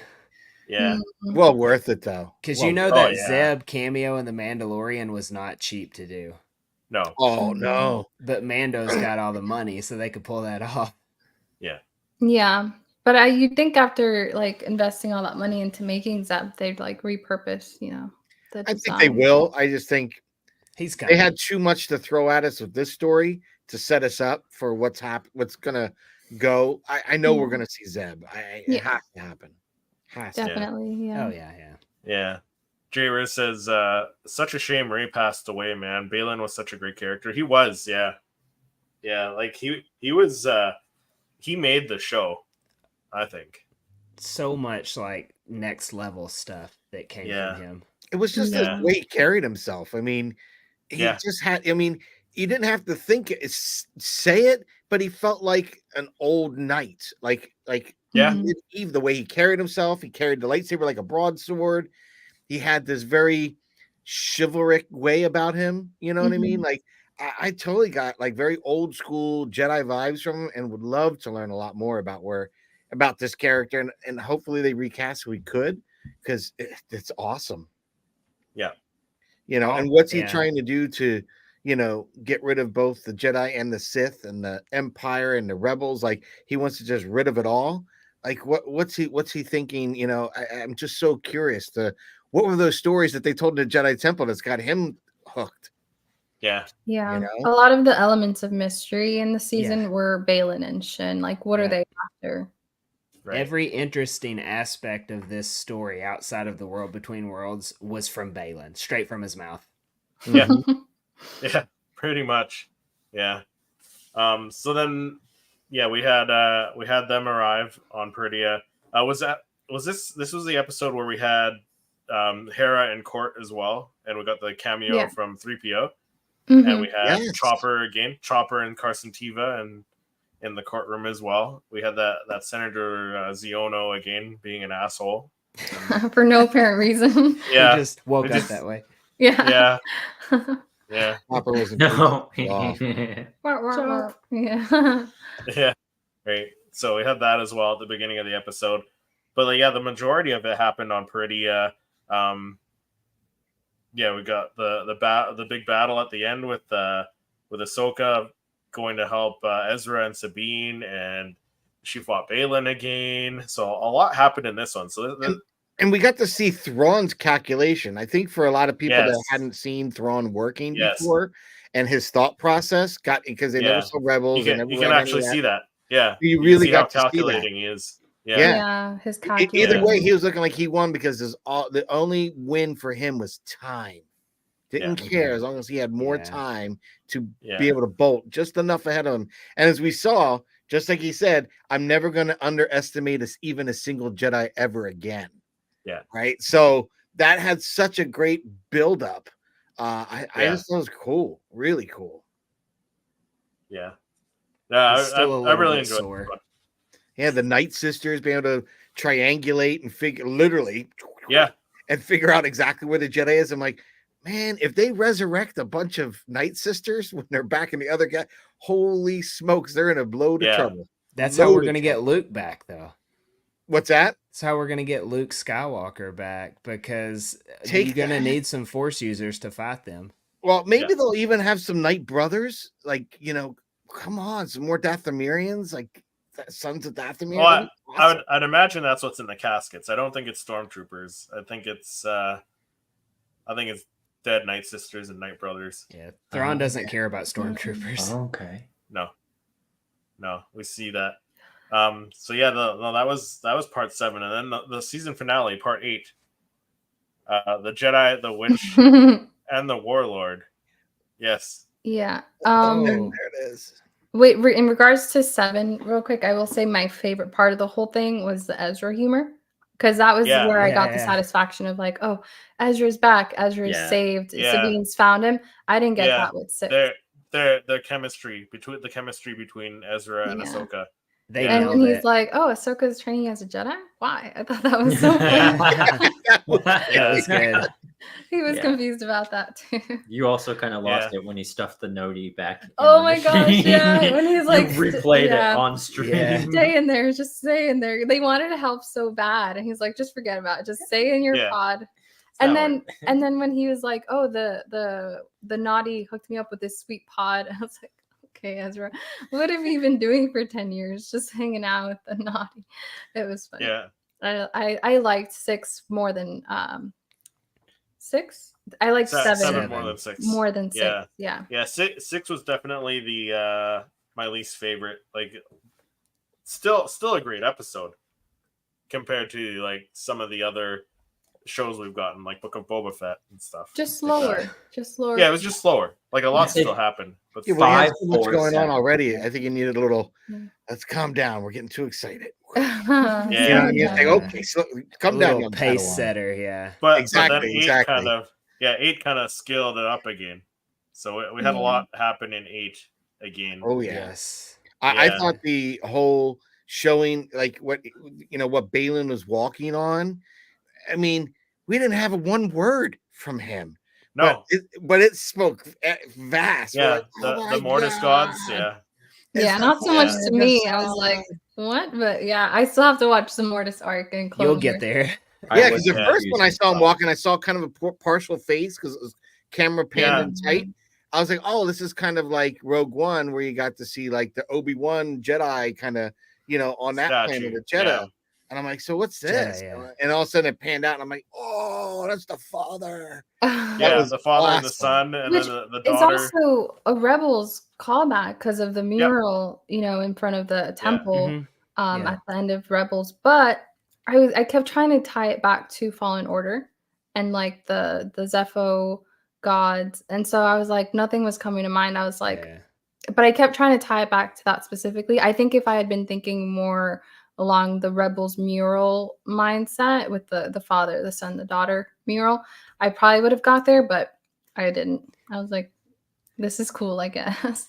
There's going to be some thick lore going forward with Ahsoka, because Ahsoka's going to find all of this. There's no way she can't. And whenever they put that on screen for us, it's going to be so good. Yeah, for sure. She's gonna know like her place in this. this. You even have Balin looking out in the distance, and there's the flashing in the distance, which is the temple light. Yeah. So something's going on. Whether it's Balin's going to end up being a Mortis god or something. For some reason, I thought the flashing in the distance was Shin's lightsaber because it happens right after she raises her saber. Oh no, it's not. No, it's you'll have to get to that. You'll see it in Clone Wars. Yeah. Yeah. Did What anyone season is understand that scene? It's a Clone Wars 3, thing. I think 2 Oh, or 3. 3? Okay, we're almost there. Yeah, I'm still in 2, like at the end of It's 2. season 3 or 4. Yeah. I think it's 3. Yeah, gotta get It's some more. so good. Yeah. So we had that. We had Morgan Elsbeth getting the blade of Talzin, which is like the same blade she fought Mace Windu with in the Clone Wars. Yeah. Oh. Yeah. She literally got the blade of Talzin. Yeah. To the midsection. Yeah. Which I think they gave her because they knew, like, she's gonna need this to fight Ahsoka. They knew she was yeah. She's a sacrificial lamb. It was awful. The Night Mothers knew it too. The Night Mothers could care less about her. I felt so bad. I'm like, she's the whole reason this rescue mission is even happening, because Thrawn kind of like they reached out to her through like Night Sister magic, like to lure them in, and then she's like disposable to them. I thought that was sad. Yeah, she just got the power of the shadow. That was pretty cool. That turned her into like the gift of shadows. Yeah, I thought she would have lasted a little bit longer. I mean, in fact, she didn't. I don't think she's actually dead. I don't think she's actually dead. I think she was a pawn in the game. Well, though they did blow up the tower though, after still she's gone. No one stays dead in Star Wars. That is true. No Bacta tanks on this new planet, I don't think. No, I think for the story it makes sense for her to stay dead because she ultimately was just a pawn in Thrawn's game. Like I don't think she meant anything to them at all. Which is so sad. The dark side. Yeah, that's the Empire, the dark side for you. Everyone's disposable. Yeah. But we saw Ezra building that lightsaber as well. Yeah. I like that. Yeah. Right? Using the same blade emitter that Kanan has with the blue, the blue blade even. Yeah. I asked this the other day on Thursday when I was on stream with Noah and Tony, but do you guys know what blue kyber crystal that is? Who's blue kyber crystal? Yeah, what kyber crystal? Is that Ezra's original blue kyber crystal? No. I think it's Hu Yang's collection. Yeah. Oh, okay, got it. Yeah. So Ricardo said some online comments, observations were saying that the series was starting to be a Sabine show series, but in the end, Ahsoka reclaimed the show. I think both stories had to be told at the same time. Yeah. They're intertwined. I think it had to be, right? Because you had to invest in Sabine to understand why Sabine returned the investment back in Ahsoka to stay with her and help her, right? Yeah. The whole time she's going for Ezra. So when I thought she'd turn around and ran, I thought for sure she was like, see you, wouldn't want to be you. So I think that was that setup emotionally, like she finally clicked and got it, like we're better together. And when Anakin said, the relationship between a master and his apprentice is really important and memorable. And I think that's when she's replaying that, it clicked. So that's why she stayed. So well done. Well done. Like from the moment we met Sabine to where we saw her in the end, great story arc for her. I mean, unlike Rey, I think more fans would have liked to seen Rey like we saw Sabine, like trying to move a coffee cup, can't do it. Trying to get out of the jail cell, can't. Like getting fooled when the ship's coming over that she's actually making something happen, but it's not her. So finally, when it really hits the fan, she's it's that fight or flight, and she finally was able to use it. And it wasn't just to save her. She was trying. If she didn't get saved, she knew Ezra was in trouble. So it was really to save him. I don't know. I think now that they're more mature from where they left off as Rebels, I don't know if they're going to be brother and sister as much anymore. I think they might end up being an interest. I hope so. I was waiting for that Katara. I thought she was going to kiss him. Or he was going to kiss her. Well, you guys know how Aang and Katara are kind of a thing all throughout Avatar: The Last Airbender, but not really. They're just friends. But then at the very end, there's that resolution, and they like get together.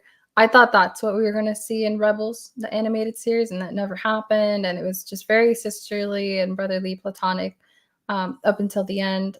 So yeah, I'm interested to see if they become a love interest for each other. She kind of was looking at him kind of like, I don't know, kind of like, flirtatiously. So I was like, well, maybe And that's going to be a episode thing. 7, yeah. Yeah. She would. And what do you 8 I think? too, just I felt a think. deeper connection in brother and sister by this Yeah. point in their lives. Yeah, Like, that'll Yeah. be interesting to see. and the But voice for Ezra. But spot on. Ricardo, yeah.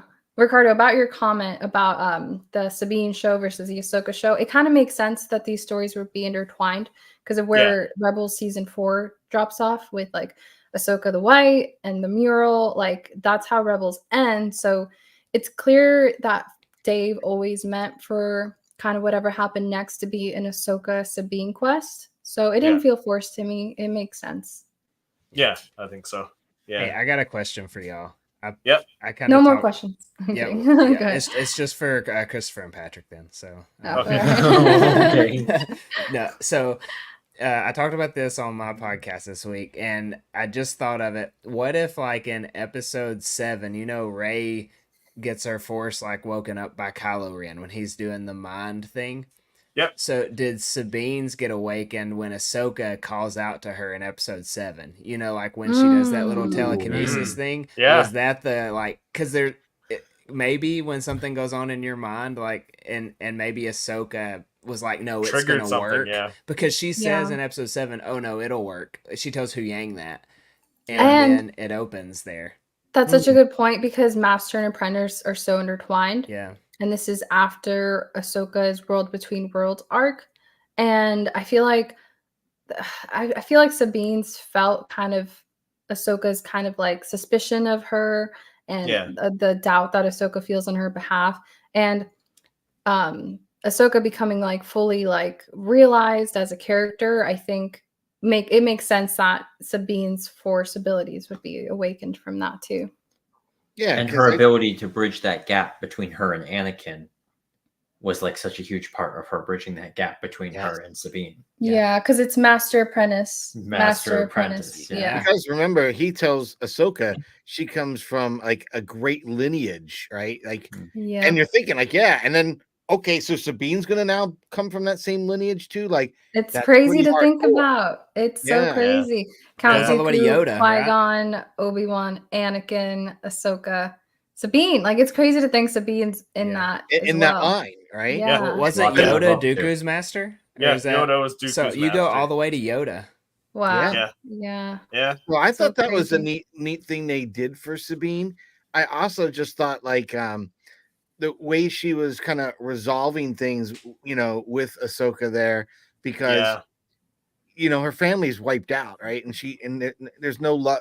She felt that there was no trust. So I think Ahsoka turning into the White, resolving those things with Anakin, helps her come back. And that idea of maybe that awoken something, because she wasn't able to really communicate or do anything with the Force, and maybe that gave her the confidence because she could hear it finally.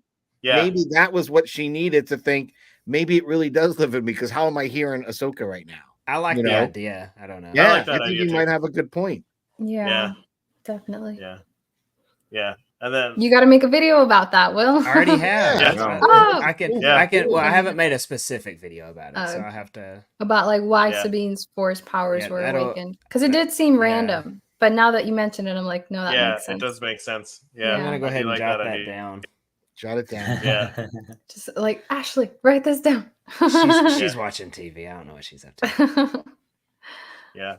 No, and then we got that whole discussion with Sabine and Ahsoka, like talking about that, like how my master trusted me even though I made these kind of rash decisions. So from now on, I'm gonna trust you. And then we got that whole like, oh, are you continuing with your training? And she said, oh, I try. And then she's like, oh no, I do. I do. Yeah, that was good too. I like that. I saw that in your video. Yeah. Yeah. So I like that. And then of course we got Ezra and Sabine and Ahsoka fighting all the night troopers, and they kill them. They get brought back. Not my favorite part. Night Sister magic. Oh, I'm not a zombie fan. Well, yeah. That was a very volume scene, though. I'm sure Patrick caught on to that. Oh, yeah. Like, they were very tight There spaces. wasn't a lot of depth Yeah. in that at all. No. Yeah. No. You know what I Yeah. realized upon rewatch? Because again, I watched these myself for like the reaction recording, and then we rewatched them together. Yeah. I realized this the second time I saw it. They were not zombies the first time. No. weren't. They were They fine the get- first time. They get revived because, and well, I guess you guys caught it, but I did not. But they do walk normal at first. Yeah. And it's not Oh, until yeah. they kind of get revived where they're like zombified. And the green eyes. And the glowing green What eyes, about yeah. the 2 Death Troopers? Because that one's I think mask they was were blown open. I think, and he's I think they zombie. were But they were they've been- zombies. They've They been were zombies just the normal second though. time. They weren't eyes weren't glowing. They weren't like Yeah. walking like zombies. No, No, but I thought I that saw- one had the mask. Yeah, Yeah. the one had the mask cracked. Yeah, and you Yeah, can see it a was, zombie in that. Not Yeah. looking Yeah, good. so I think those 2 were zombies. But that was kind of Mm-hmm. neat. I that was like, wait a second, is that a Death Trooper? Yes, it They were is. big, too. Like, they were... They were tall dudes. Yeah. Yeah, I know there's comics with like the zombie troopers like on the cover, but Yeah. for me, I had to look away. I was like, this is so gross. I can't watch so Ah. not my favorite. See, Andrea, that was one of the. I was inspired by the comic book to do a custom pop. So for Mm. Halloween, so that's one of the Yeah. pops I'm doing. gonna this be month so for cool. Halloween. Nice. So I've been like Yeah. excited Well- for it, but now I'm like, do I go back to the craft store and get some red cloth, red ribbon, and some gold paint pens? And yes, a little Patrick. more Absolutely Yes. do that. Oh, Absolutely yes. do that. so I'm like, oh, now I got to go Yeah. back. I got to go back and do some more. That's like, cool oh, idea. yeah. Yeah. Well, the pop will be cute, but these were gross. But then we also got the rest of we got the fight with Ahsoka versus Morgan Elsbeth with the blade, and then yeah. spoiler alert, she kills her. Right. Yeah. Yeah. Which one of the things that confused him watching it, they're surrounded by stormtroopers just watching. Just standing Yeah. there. That was I mean, like so- episode 4 vibes there. I was gonna Yeah. say, like, Yeah. Vader and Obi-Wan were fighting, and all the Yeah. stormtroopers were just standing there watching. So Yeah, like okay. Like, is wait, this can you Yeah. believe hype- we're seeing the this? hype man? Yeah. right. Yeah. No, I thought it was good. And then you got the force jump with Ezra and Sabine. Like, Yeah. hey, Will shaking his head. He didn't like That it. was one step too far for me. I really liked the Mm. lightsaber But they did the same part. thing in Rebels, though. They did Yeah, the same they thing in did. Rebels. Well, was it a Maul leap did that too too. far for you? She didn't though. No, but Maul did. Yeah, I mean, I'm fine with Maul doing it, but You're like, just not okay with Like, Ahsoka. she's You're not, used the- you're not okay with Sabine doing it. she'd been using the Force for 30 seconds. Yes, that's what I thought too. Like this was risky. Like, like okay, you we're wanna- taking you a wanna talk huge about- gamble. Being like Rey here, I mean, my gosh, she's good at everything. Yeah, it was a She's lot a- too soon. Turns out Sabine's a Palpatine. I do think there's a little bit with that planet having a lot of Force stuff at it Force though, energy? between the witches and the whatchamacallit. Mortis God. Yeah, the Mortis Mortis gods. gods. Yeah. There's definitely a lot going on. And then then Thrawn and them escape to the main galaxy. Ahsoka and Sabine are stranded, which I didn't think it was going to happen. I thought Ezra was going to be left on that planet there on Peridia. Here's one thing Yeah. that did not make sense to me. So Thrawn is in the hyperspace ring and everything, right? But how do they only have 2 stormtroopers at the opening of the Chimera? Like where the Chimera takes off, like they only put 2 people there? Oh, to what? Yeah, I know what you're talking about. Yeah, I mean, Makes plot no armor. sense. Yeah, Because one of them falls off the ship, and then the other one, Sabine shoots, and then I guess that's the Ezra kill. Yeah, he gets the costume. that's the armor he puts on and Yeah. takes Yeah. his comlink. But why were there only 2 stormtroopers stationed there? They probably didn't think that either one Yeah. of them could make a 300-yard jump. Yeah. But Yeah. why underestimate a Jedi? I know. Because one of them wasn't. after he said Thrawn said that. he Because wouldn't. they're Yeah, that's stormtroopers. true. I don't know. Yeah. I was like, that's a little weird, but yeah. Yeah. Let's not be nitpicky. Yeah, small issues. yeah. Yeah, but other than that, the episode was great. And then like the Hayden cameo at the end, Force Ghost Yeah, Yeah. Anakin again at that's the end. perfect. That was yeah, good. you got- The only way it could have been slightly better is if they had Kanan. That would have been I thought they were building up to it. Or Obi-Wan and Yoda and like Plo Koon, just a bunch of people that mean something to Ahsoka, like kind of like her lineage, like everyone's that had an influence in her life. And Adi Gala, because she was in episode 9 at the very end for some reason. Ah. Yeah. Yeah, the reason I was thinking Kanan, That's because sarcasm. I thought it was going to be her, like Sabine, kind of looking out, and when she turned around, she just thought it was nothing, and it would have been Kanan, and he's kind of nodding to Ahsoka, like, "Watch after, pick up where I left off." You know what I mean? That's that what would have been that would have been sweet. cool. It would have been cool just to have Kanan just by himself. But okay, just canon for Force Ghost stuff. Doesn't Qui-Gon have to teach everyone to become a Force Ghost before they can manifest as an actual visible Force Ghost? No, I don't know. Yeah, Anakin I don't think Qui-Gon has to teach them, but like, no, it's not like he has to teach them, but he did teach Obi-Wan and Yoda. But Qui-Gon was like the first Force Ghost, Yeah. right? He figured it out. Yeah. Yeah. But it's not like I don't think he's doing the training or anything. Oh. He could be. I don't know. But, Anakin just I thought I'd instantly heard went that to it. He somewhere. wasn't trained for he's that. a chosen one. yeah, he's the chosen one. He can do But I whatever think he either wants. just Kanan would have made sense, or Anakin and Obi-Wan and Yoda, just like a whole bunch of them would have been cool. Because they're, Right. they're Force Ghosts. It's like a 3-second cameo. They could have gotten a bunch of people in there. Yeah. I like how they kept it really specific, like master and apprentice, though. I think that was No, I like that. the That was vibes good. there. Like, it would have Yeah. made sense, though, because you could have lineaged it to Obi-Wan and so forth. But yeah. Yeah. It was nice But because it just tied it it up. would have been a great callback to the end of Return of the Jedi, too, when we get Yoda and Obi-Wan and Anakin. Yes. So it would have been a really cool little Easter egg. So I kind of wish they'd done that, but oh well. It would have been really cool, I guess, if they had run the whole line back minus Dooku. That would have been cool. But I guess it would have been awkward, like, with him not being there. That would have been awkward. What are you doing here, Dooku? Yeah. The black sheep of the lineage. Yeah. If it wasn't for Anakin. And then return back. I feel like people kiss and make up in the Force Ghost world. There's no grudges. Yeah. Probably. And then you had Ezra showing back with the Republic there, the New Republic. That was good too. Yeah. Did anyone else catch that it was shot the same way as the beginning of the first episode where Shin and Balin It was. showed Yeah. up? How about that? You got the wide shot of the shuttle going in, and then it comes in dead on, the smoke, the ramp coming down. Even they come out full circle. Shot it the same way. It's like Repurposing. poetry, like George says, right? It's Yeah. like poetry. It rhymes. Okay. Yeah. I was just confused as how he got a ship. Yeah, it's like That's one of the Balin's. It's shuttles. Balin's ship. It's the same Mm. ship that Balin and Shin. They arrived on. quit worrying about everything once they made that jump. They overlooked a lot at that point. They didn't Well, think they had a Jedi on board. That's why. Their ship was on board the hyperspace ring. Would it not have been? Or Oh no, it would have. Was that Balin's ship, or do you think that was Balin's Balin's Balin? ship. That was Balin's ship. Yeah, so it would have been. I just think like the Thrawn did not really care about much once they got Thrawn back. didn't So care, Ezra just did whatever at that point. Snuck away. Yeah. I like how he disguised as a stormtrooper because he was always disguised. Mhm. Yeah, I was Always about to say, doing he's that. had a lot of experience at this. Yeah. He should have painted it. Yeah, he may. I guess Yeah. it was Sabine that would paint the helmets, but yeah, no, that was a cool callback. Yeah, no, I really enjoyed it. So overall, as a season, where do you see it going from here? So, I think that we're gonna get. Yeah, I think we're gonna get Skeleton Crew, and maybe that's how Ahsoka and Sabine get off of Peridia. Maybe. I mean, they're it's the kids that are going to be kind of like a Lost in Space, right? But Star Wars. Yeah. They're all gonna get back. I'm thinking the What a Lost in Space connection. is they're in this other galaxy, not knowing how to get back.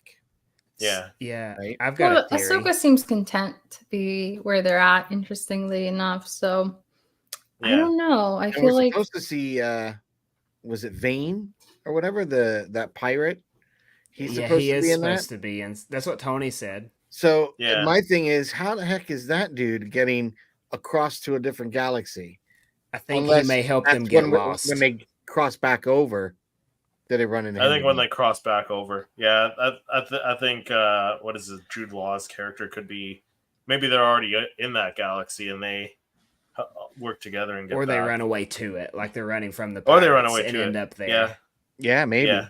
Maybe. I Yeah. think we're gonna have Skeleton Crew is gonna be going on, and I think Shin may be the bad guy for that, like chasing those kids around.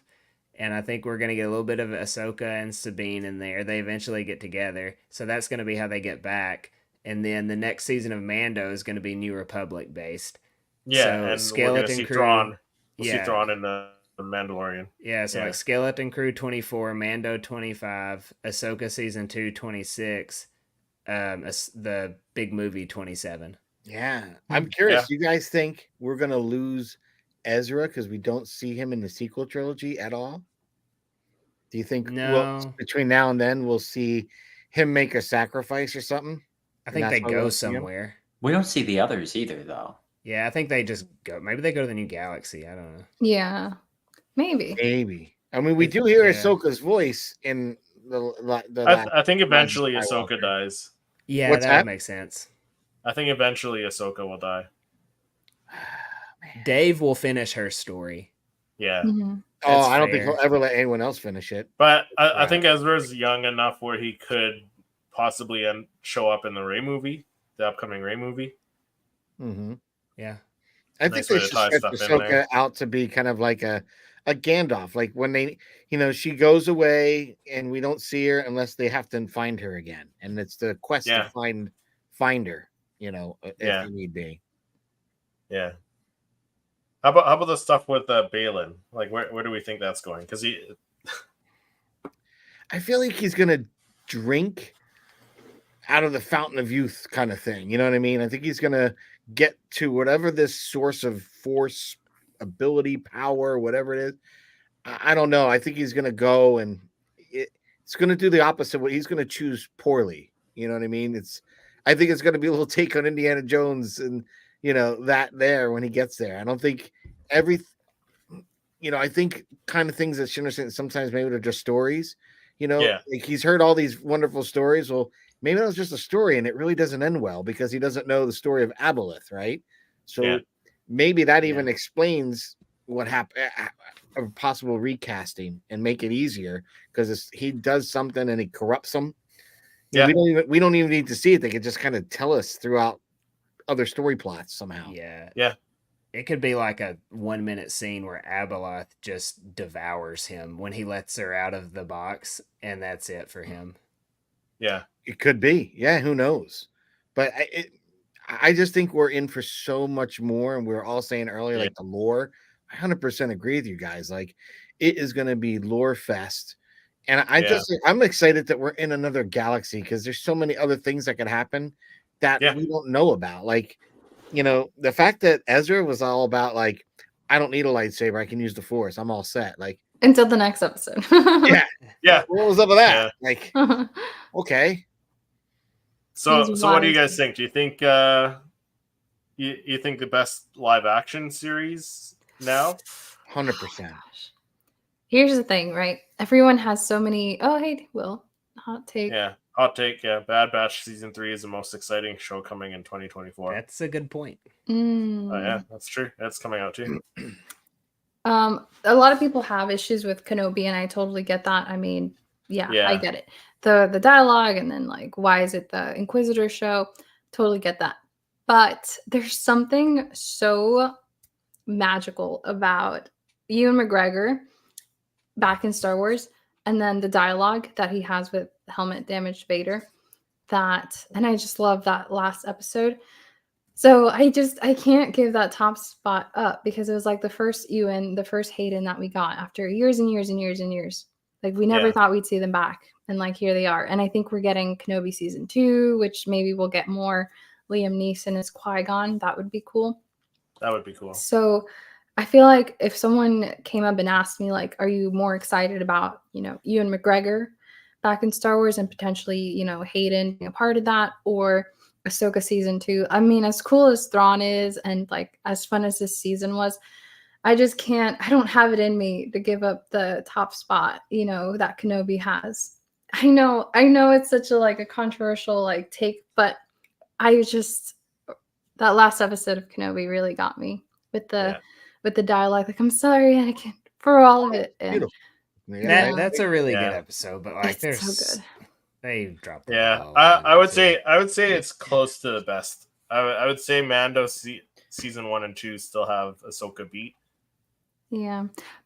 for me, it's just I get that the production quality and the story and just the overall arc that Filoni created with Ahsoka was better. Totally get it. But Kenobi just cuts so deep for me because it's Ewan McGregor in Jedi robes. It's just I don't have it in me to like give up the top spot. But I agree, objectively, Ahsoka's a better show. So it's hard for me because I love them all, and I know Andrea, how you said like I don't know how Rebels fans could have waited so long to find out what happened to Ezra.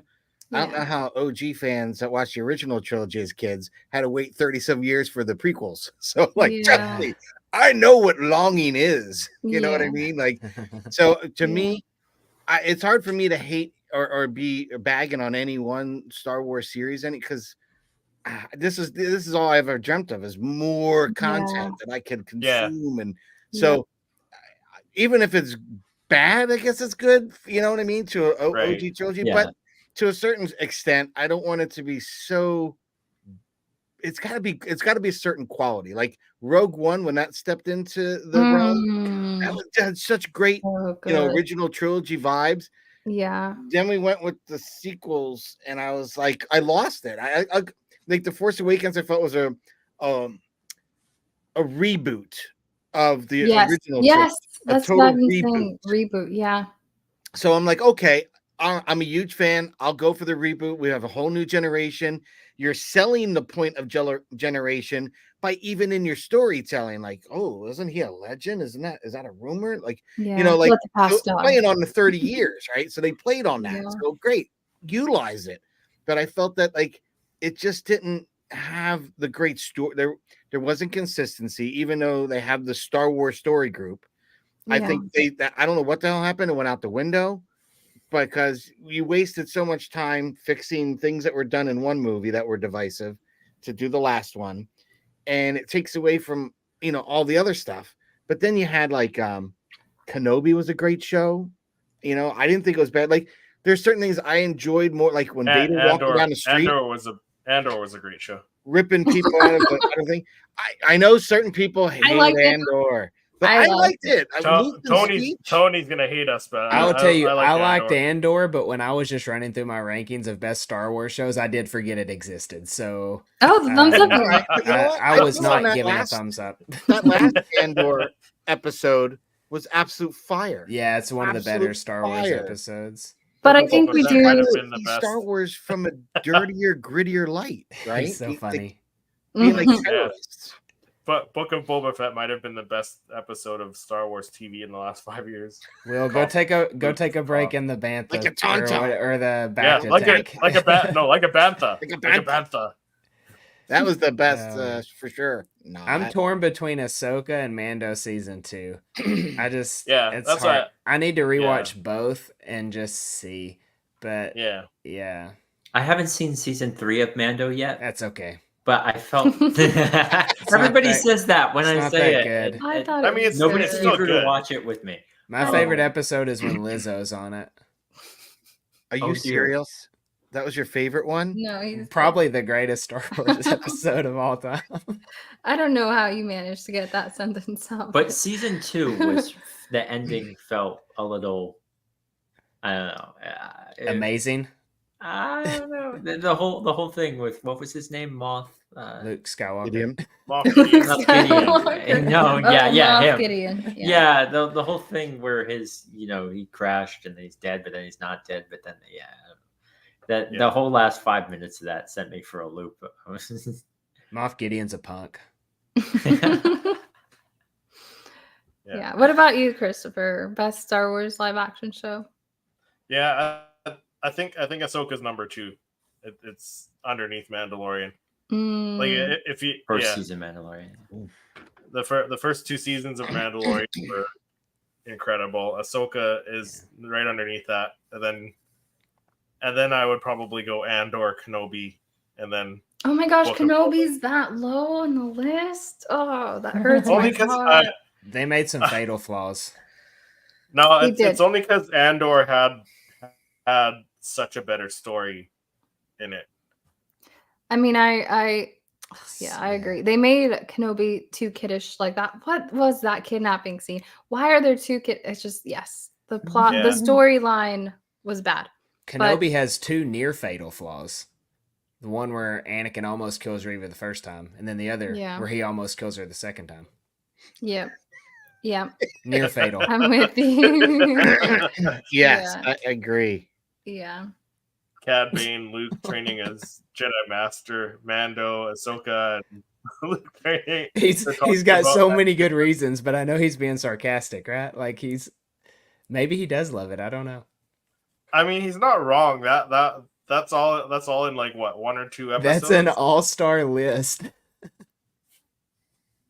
That was like in Mando season 2.5 there. Yeah. Oh, 2.5. Yeah. I mean, that was the best part of Book of Boba. We actually got a Padme name drop in Kenobi. Like, finally, someone acknowledges that Padme was ever a person. Yeah. That was cool. And that line that Kenobi says to young Leia about his mom, like, you've got this from your mom and this from your dad. I thought that was so sweet. But yes, I agree. So many flaws, but it's just, I'm so happy we got Ewan McGregor back. I wish the writing had been better, and hopefully they learned their lesson from season 1. But I love that Kenobi was ever a thing and that it exists. Yes, I'm with you on that. See, I just take it in scenes, guys. If you love Star Wars by great scenes, so much easier to love it all, right? Because you love any episode, any season, any movie, if you just take good scenes. Mm-hmm. Because even in the original, there's garbage. Like, my hero was the whiniest person in the galaxy. Like, as I grew up, I'm like, I really thought he was my hero, like whining all the time. Yeah. Like I said, no, stop whining. No Star Wars. Yeah, no Star Wars is perfect, right? So and there's no whining about Tashi Station. Get out there and start doing some moisture farming. Like, I just thought, as you grow, and also like the Ewoks. When I was a kid, I wanted so much for that to be a Wookiee planet, which was the payoff when I got the prequels with Kashyyyk.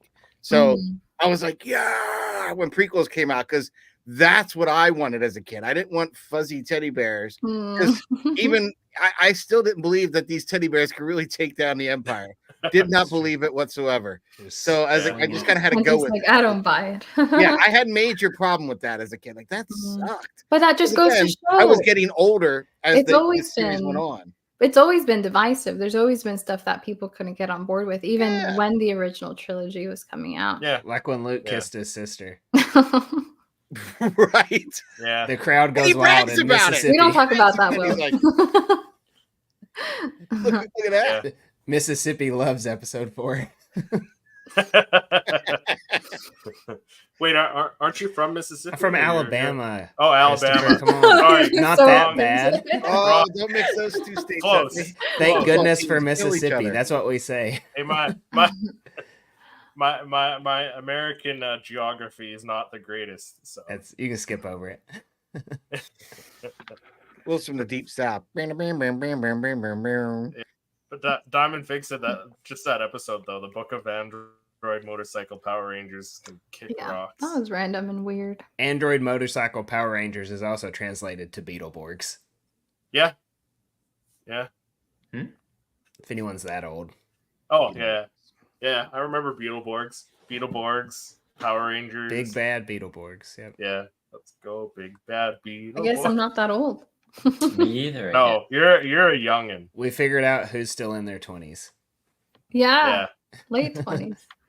And Patrick's too old for Beetleborgs. Patrick's in his 30s with us, right? What's that? What are you talking about? Nah, my kids grew up with different things, so it's kind of funny because I'm like, oh my God, that's like 10, 15 years old. Gosh, I'm getting old. Because that was something the kids watched.